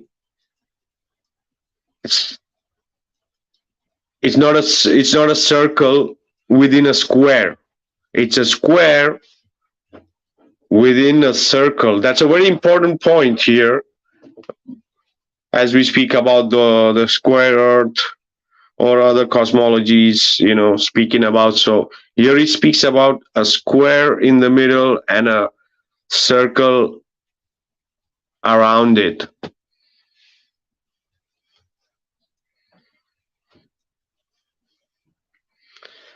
So the mandala is a recognition that nothing exists all by itself, but comes hand in hand with other things.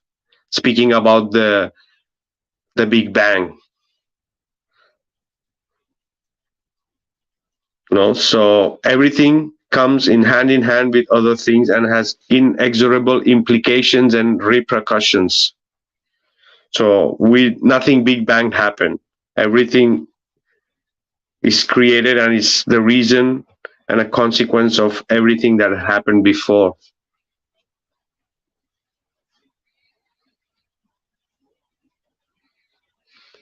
You know, when I hear the term Big Bang nowadays, I just have to laugh.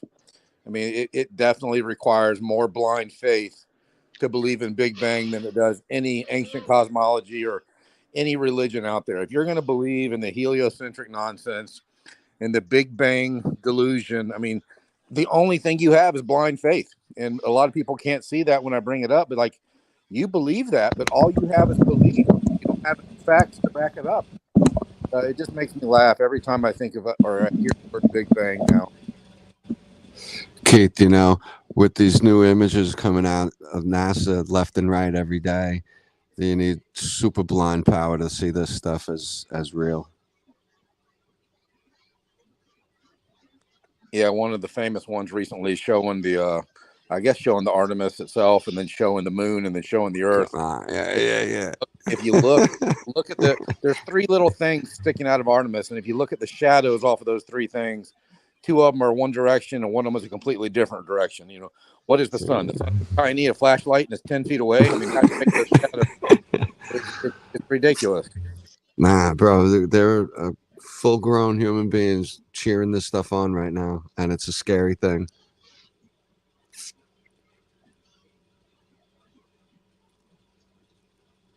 That's how they're gauging us right now, though. You know that, right? I really believe that. I think you're right. I think they're just seeing how far they can push it. I mean, a lot of the stuff NASA, it seems like, are they making these mistakes on purpose? I mean, they're so blatant and they're so obvious. Totally. Most people can't see it, and I think they're definitely just like that one with the shadows. I think they do that stuff on purpose to see how many people catch it. No, what they're doing is they're making their karma good by putting in the truth right there and saying we are not doing anything bad. If the people are stupid, we can't help it. It's true. They won't tell you they're lying, but they'll show you they're lying. It's true. Come on, guys. We're looking at these pictures, and they're sending them back at such a furious rate. It's like, how ridiculous are they going to get? And they do. They get worse. I can't wait for next week and see what they come up with. Exactly. So the sacred aspect of the mandala principle concerns the various facets of cosmic purity, like which manifest as a specific Buddha in their respective pure lands. Each of these Buddhas is the symbolic embodiment of a particular quality of a primordial purity. Like the Buddha for instance, displays its power to help the dying. Like each main Buddha is accompanied by an entourage relative to that Buddha's activity. On this level, the mandalas are maps of the awakened psyche, the geometry of enlightenment. So that's why there's a connection between geometry and visions and enlightenment, and it's because it's a communication, it's a language. The sacred geometry is the language of the nature. If you understand that language. Right. Even the mainstream will say math is the universal language that anybody will understand, if they understand it, I guess. So whatever that means. Exactly. Mind's hidden treasures manifest themselves as mandala in visions to great Buddhist saints or any master, and in the mandala they symbolize themselves through material qualities. Like Buddhas are seen by the eye of the mind, wearing raiments of celestial cloths and ornaments made by the gods. Their palaces of light seems to be made of sublime jewels, such as rubies, turquoise, and pearls, and other precious substances. The paradisical gardens have pools of water having 8 special qualities, being of right temperature, pure, sweet, soft, cleansing, bringing harmony, banishing hunger and thirst, and satiating all the senses. Crazy.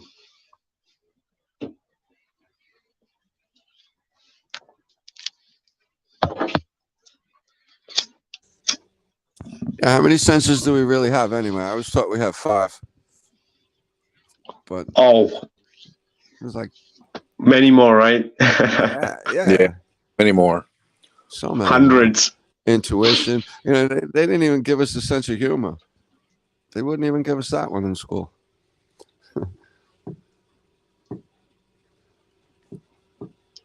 Oh yeah, seeing sound also is one of another sense, right? Or seeing these geometric patterns is also another sense, right? Jane, do you remember that rapper from the 80s called Kool Mo D? I do. Couldn't tell you what he sang, and I wouldn't have been able to say it until you did.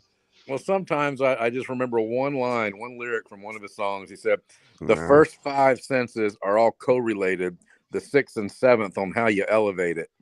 And it's like, there are other senses that we all have to learn how to use, whether it's our intuition or instinct or whatever you want to call it. But it's just how aware are we of those and how much do we practice using them? True. Yeah, man, I go ahead, Genie. Those little one-liners stick out for a reason. That's how they're playing chess with us, bro. That's what I think. That for no apparent reason, something obscure sticks out in your mind for 30 years. That's planned, as far as I could tell. Brother, doing telekinesis. How is the word? Telekinesis.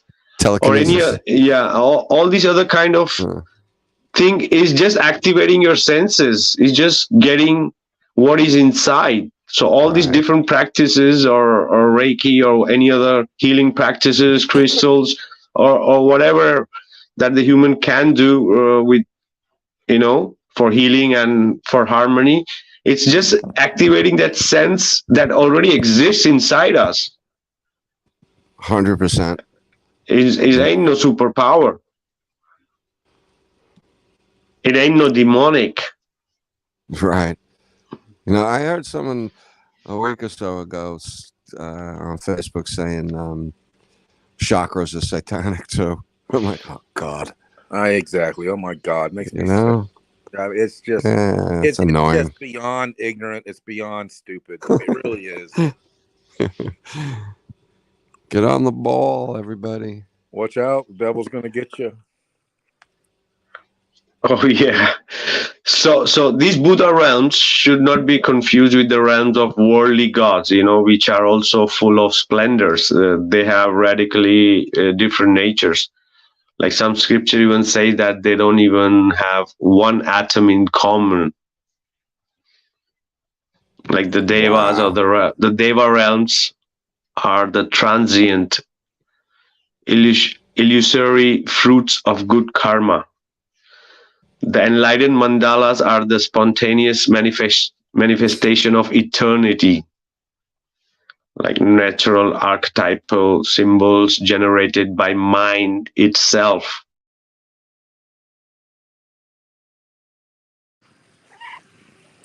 Yeah, you've mentioned Pure Lands a few times, and each time you Audial have. wisdom. Sorry? Well, the few times that you've mentioned the Pure Lands that in the Buddhist cosmology, it just reminds me of the time where Jesus is on the cross. At least the story says, and he looks to one of the thieves or whatever they were, and says, today you will be with me in paradise. But I think that's a completely different reality. There is probably nothing physical about it, but it's just again similarities between Christianity and Buddhism or whatever other religion you want to talk about. Talking about these other realms that are very real. Oh, yeah. So they represent the five primordial wisdoms. Yeah, go ahead, Jeannie. No, I was just gonna say again that I've naturally been trying these things since I was a kid. Maybe not naturally, because I guess I heard of them. Trying to move things with your mind, trying to, what I'll do is I'll take one die, and try to predict what I roll, and then just stuff like that. I got good at that for a while. I was practicing that for like a year, and I got about 40 out of 100 or something crazy. Big numbers. So it's possible. Things are possible that they'll show on TV like, oh wow, Uri Geller can do something, and then they'll expose them.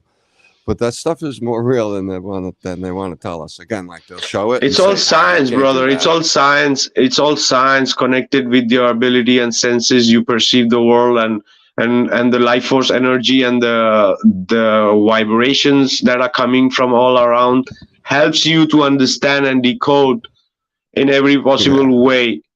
Okay. Yeah. That's for sure. It does. It's just, I don't know, that stuff like that gives me good peace of mind to, I don't know. I feel like I'm connected with something beyond myself. Oh yeah, we have that. No, every human being, I think we have that. Is one another part of sense that we have. No, apart the instinct and and more things are there, but the invisible energy body. We don't need to be very close to somebody to feel that bad vibe or energy, right? Right. Oh, so exactly. because we feel that, even the vibe with the look can even help us understand and feel the energy that's coming. Right. Absolutely. Only you can't if you deny have it. You can't exactly. It. You can't fake it. It's super real. Pure reality. It's awesome. No denying it. I love that world. It's very because it's it is internal, but I feel like it's the same internal as your internal. That everybody got the same thing. So But that's also yeah, go ahead. Nah, I could do that dice thing on the phone with somebody if we connected enough, okay. And I rolled it, and you can tell me what I roll. That's why I don't gamble. I went to a Christmas party, and they gave out tickets for gambling on possible winnings, right? So you gamble, you win tickets, you put your tickets in the basket, you might win the basket. in other words. So I took my tickets and I sat there and I waited, and I went to the roulette wheel, and I hit 40 to 1 twice in a row, and I had a crowd gathered around, and then I walked away. Whatever, I was like, okay, I'm done. Good for you. Yeah. You know, yeah. I mean, all I won was the tickets, and I don't think I won anything off the tickets anyway. But with all those tickets, I didn't win shit. But you know, it was a win though, 40 to 1, and I studied it twice in a row, bro. Yep. And you know, even weirder is after I won the first one, I went to walk away, and I was like, you know what? Hold on a second. I went back and did it again. And that's when the crowd gathered, and that's when I left. The show's over, guys. But that stuff is real. You know, there's a good quote from one of the Harry Potter movies. Maybe it's the last Harry Potter movie where he's walking with the professor in his dream, and he said, you know, "Is this real, or is this just all happening in my head?" And the professor says, "Well, of course it's happening in your head, but why should that mean it's not real?" That's great. So both. Yeah, absolutely. Very cool. Oh yeah, we humans really don't know the potentials of ourselves, right? Because we're just so much indoctrinated that we don't really believe in ourselves, that what we could do. It's true. With no faith in ourselves and our inner understanding and our inner knowledge. Yeah, because the right information is not there. It's confusion, gatekeeper. Yeah. Well, you know, Watered down garbage. And you know, one of the things that bugs me about Christianity is this thing of them being against the human potential movement. And you know, I'm a dad. I've got kids, and I want to see my kids do the best they can, be the most they can, and you know, whoever the creator is or the creators are, I think they want the same. They want us to see us be and do as much as we can. Yeah, I agree. Oh yeah. The other thing I wanted to discuss was about the stupas. You know what, guys? What is the stupas? No.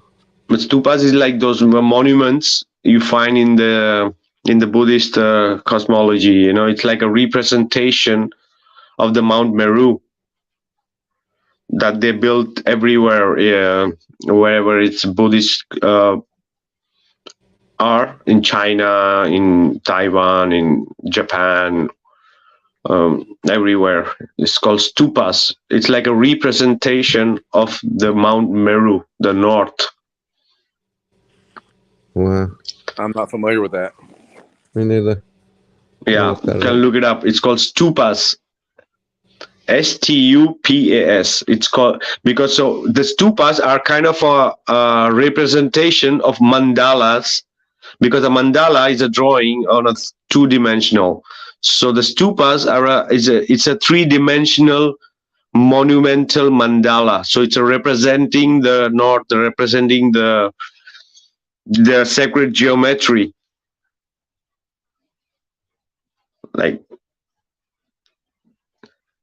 it's like squat domes of earth or glided pagoda towers. They're like towers. Oh. Stupas are like one of the most striking features of Buddhist lands. Or like originally funeral mounds housing relics of the Buddhas and his disciples. Like they have evolved into elaborate architectural expressions of the mandala.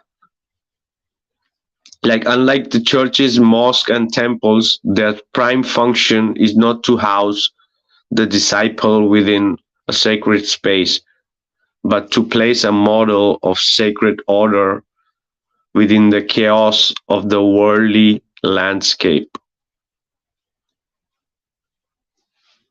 Like the stupas are axes of power. Whatever their form, they are always symmetrical, aligned with the points of the compass and radiating their geometric shapes around an all-important central axis known as the light tree or the tree of life. So each shapes and parts of the stupas is charged with intentional significance and can further lend itself to all sorts of symbolic interpretations.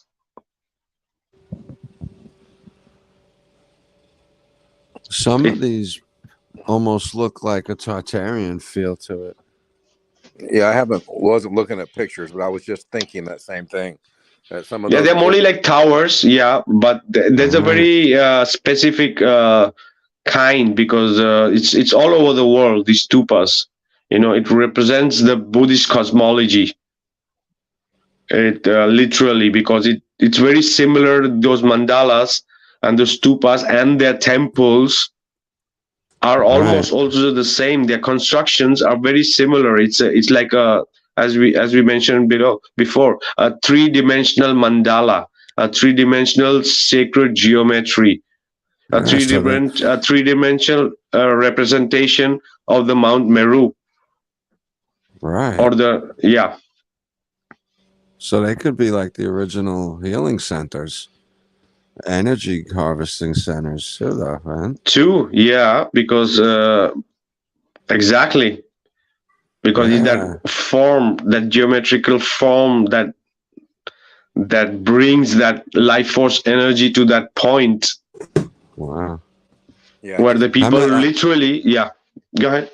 I just looked at some pictures while you guys were talking too, and yeah, it definitely looks like that Tartarian feel of all those domed buildings that everywhere across the earth, and all of them have antenna on top. All of them have sacred geometry. They all have cymatic patterns built right into the structures, and there was some kind of energy or life force in those structures that we don't know anything about today. I mean, maybe somebody does, but I sure don't. But I wish I did.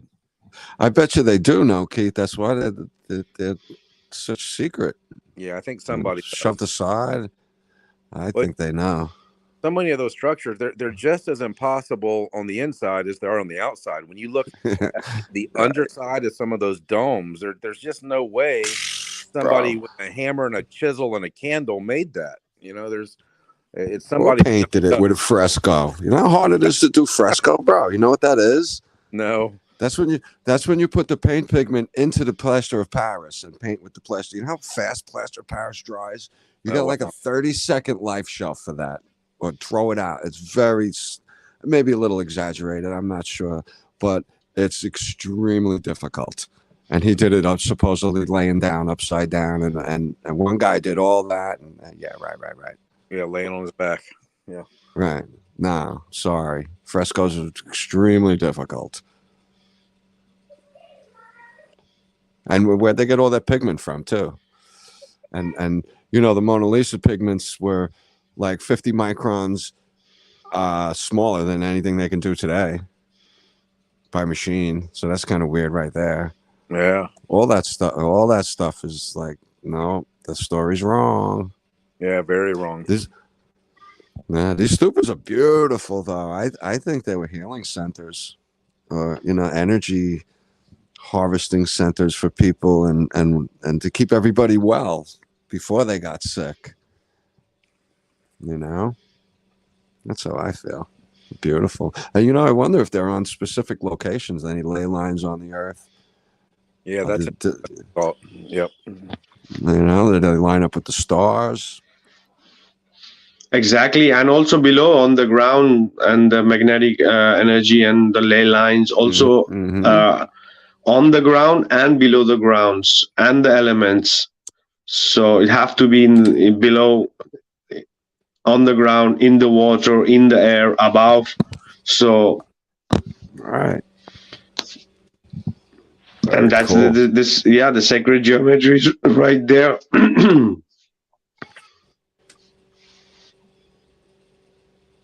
It sure is. And I can't pull it up. No.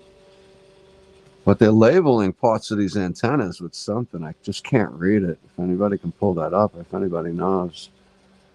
I don't know if I'm calling them antennas, but they're the, sort of tapered top part of the roofs.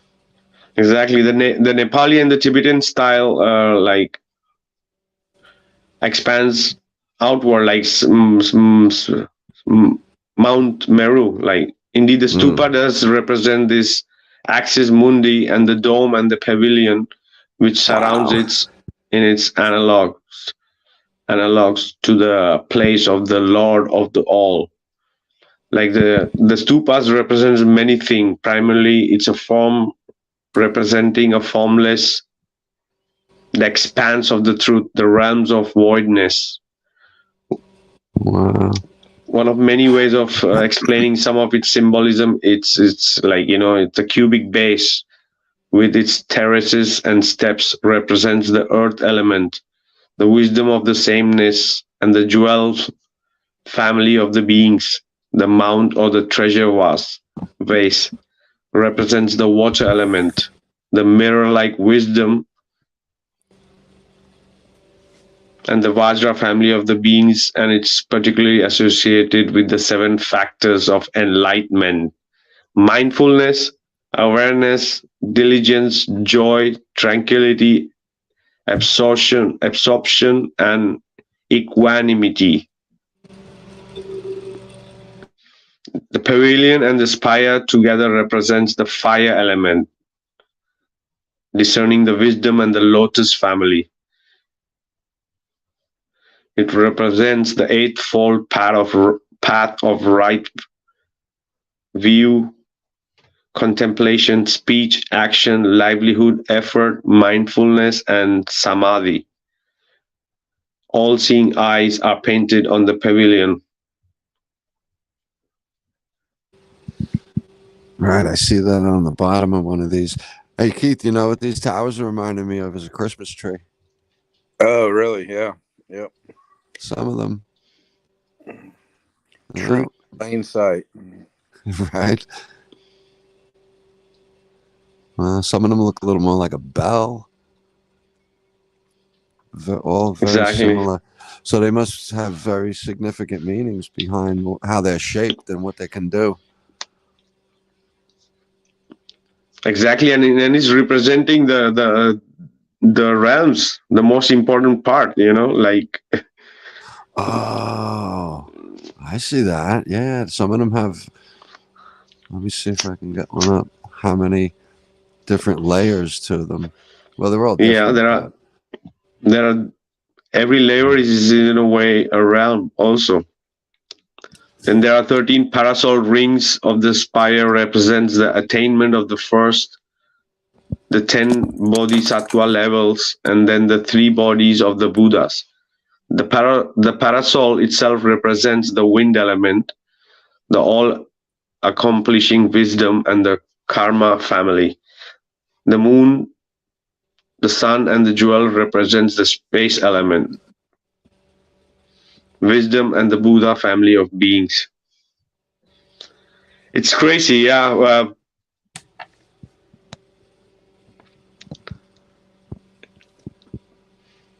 We try to understand their view of the universe in a way to try to understand their cosmology.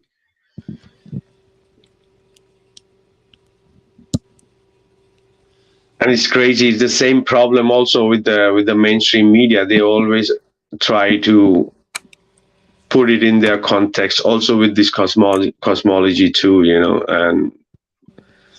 Yeah, I was just gonna say, Vikka, this is really a shame that this stuff isn't. There's no shows about this stuff on Discovery or anything. Well, maybe there are. I wouldn't know, but I seriously doubt it. And if they are, would they glanced over and given this watered down half version that's twisted up and right? This stuff should be talked about. That's amazing. But nah, they got us all thinking that these people didn't know what they were talking. Look at the buildings they built, but they didn't know what they were talking about. It's so funny. the irony is just like, wow. Oh yeah, and as we spoke about many other cosmologies too, that how important is the North Pole and the Mount Meru, the magnetic north, Right. the Rupes Nigra, it's so many different cosmology speaks about it, and you see the importance of it. It's right there in the construction, in the stupas, in the mandalas, in their paintings, in everything. It's all about symmetry. It's all about perfection. It's all about the magical creation of the creator in the most beautiful form, and it's right there in every cosmology, written, documented right there. But these indoctrinated sleeping sheeps are never going to see that. I know. It is the mainstream. It is the TV that sways their attention towards the more less worldly things, in my opinion.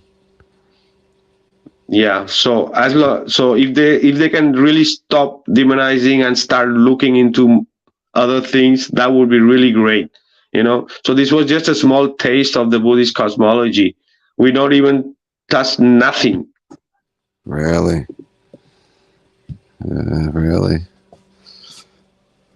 I'm going to try and get a friend on. He's from Nepal.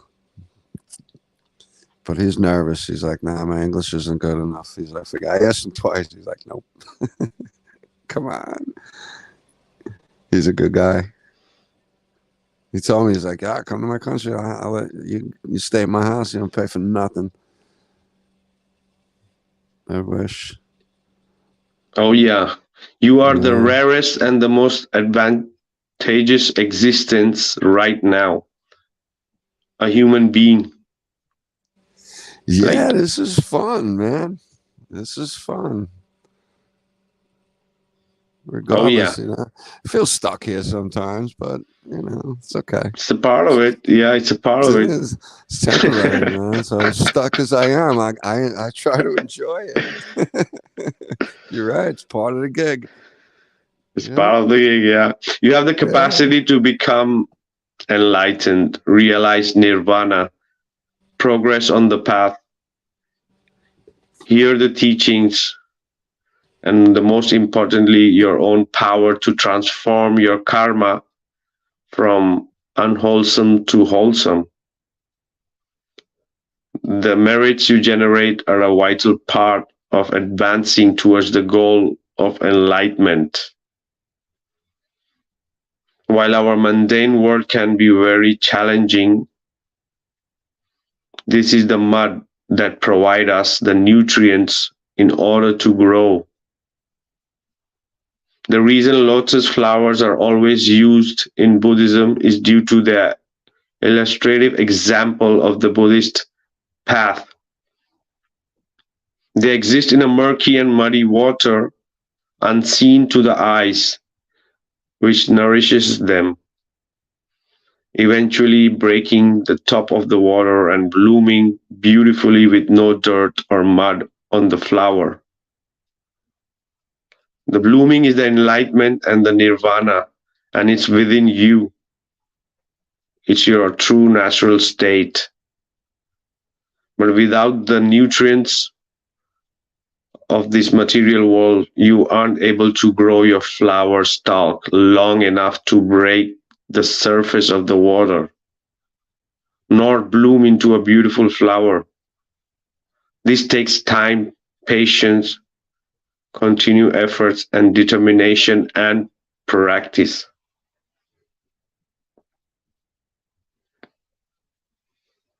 While you personally may not experience the result of your practice in this extremely short human existence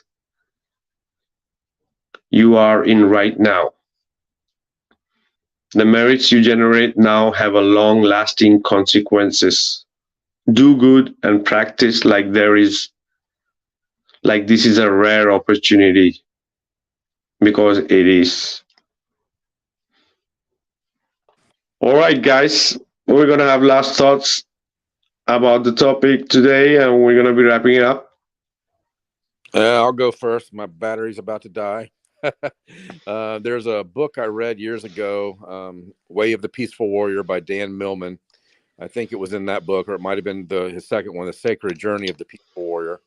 But he tells a story in there. And in one of those books, he tells a story about someone meditating, and their little 3-year-old kid is bouncing around and going crazy. And the parent, I think it was a mom, screamed at the kid and said, "Don't you see I'm trying to meditate? I'm trying to do my spiritual practice." And Dan said, she didn't realize that the kid was her spiritual practice, not the meditation, but the relationship with the kid. And I think about that a lot for myself.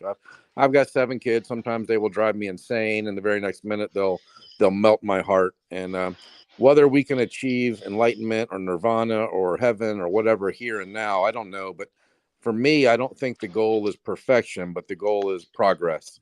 I'm just trying to make progress and be a better person than I was last year or 10 years ago. And there's so many people that just seem like, they're the same now as they were in high school. I got friends that are 50 years old, and they're like the same people now that they were 30 years ago. What a terrible existence for me personally. I'm trying to grow, and I think that's the goal of this life, is to grow and make some progress, not necessarily perfection. So good to be with you guys again. Thank you so much for the show, Vikka. We'll talk soon.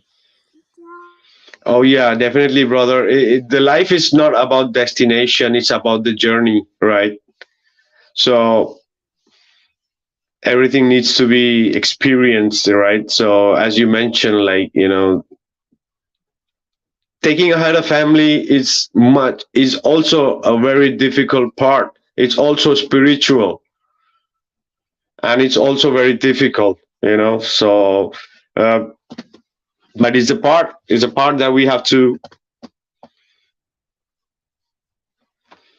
here for, right? So awesome, brother. Great to have you. Jeannie. Hey, yeah, Keith, you hit it on the head, brother. It's about progress, and yeah, there's only one real destination as far as this life goes, physically. So don't rush. Take your time. Be good, people. Right? Try to be good to everybody, and at the same time, don't take life too serious. I guess it's a hard balance, a lot of duality.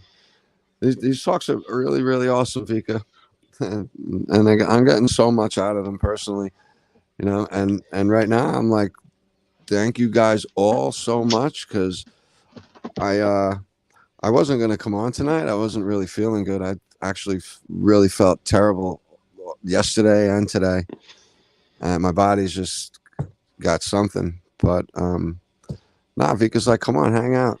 It's going to be a good show. And bro, you're so right, man. I'm really, really glad I came on, and thank you so much, brother. Wow, it's just these shows are blowing my mind, guys, and I hope you all feel the same way. And I think that being here with all you guys in such a great environment is how, like, right now I feel awesome. I really do. And that's amazing. Amazing. But we're getting to the bottom of this all, guys. We're doing it together. And Vikka, great show, brother. Really, really great show. We could do part 3 and 4 on this after part 2. On just this one subject. Oh yeah. It's beautiful, yeah. Like all the rest other, it's telling the truth, yeah. Yeah, this one particularly covers a lot of geography, right? I from what I can tell.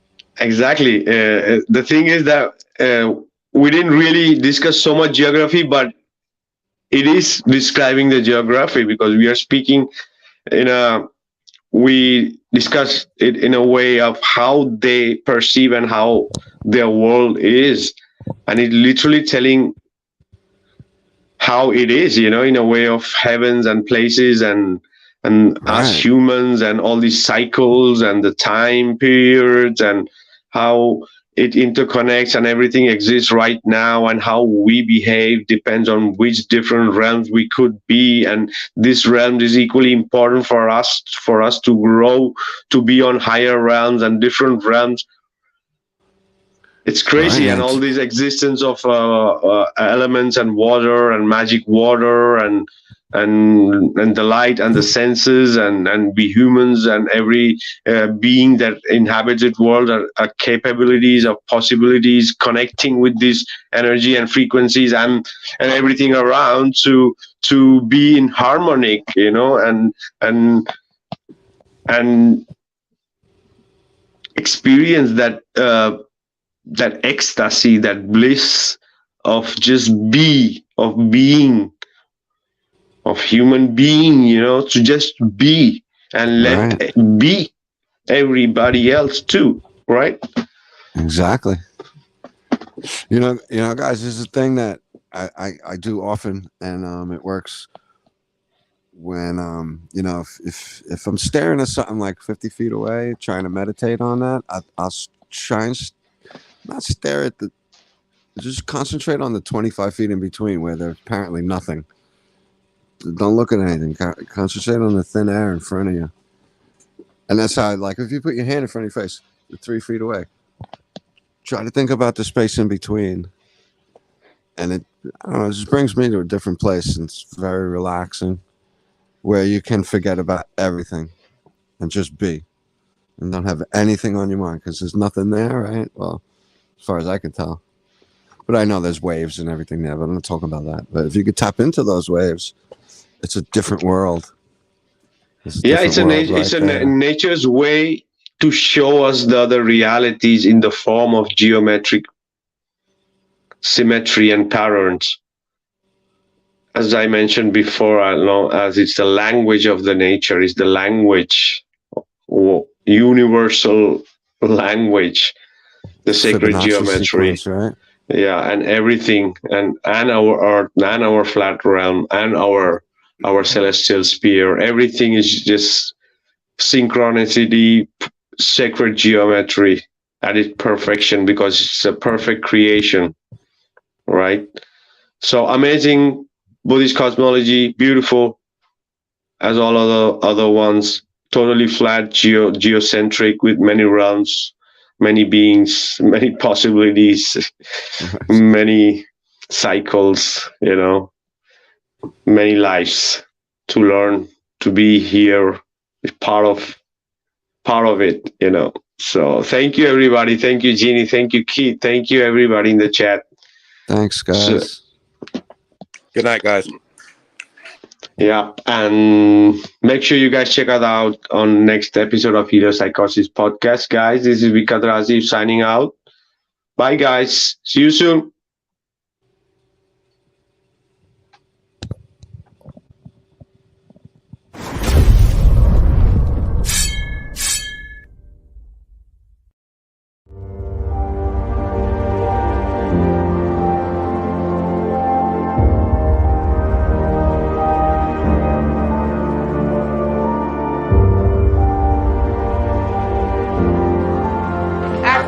To the moon. Houston, we have a problem.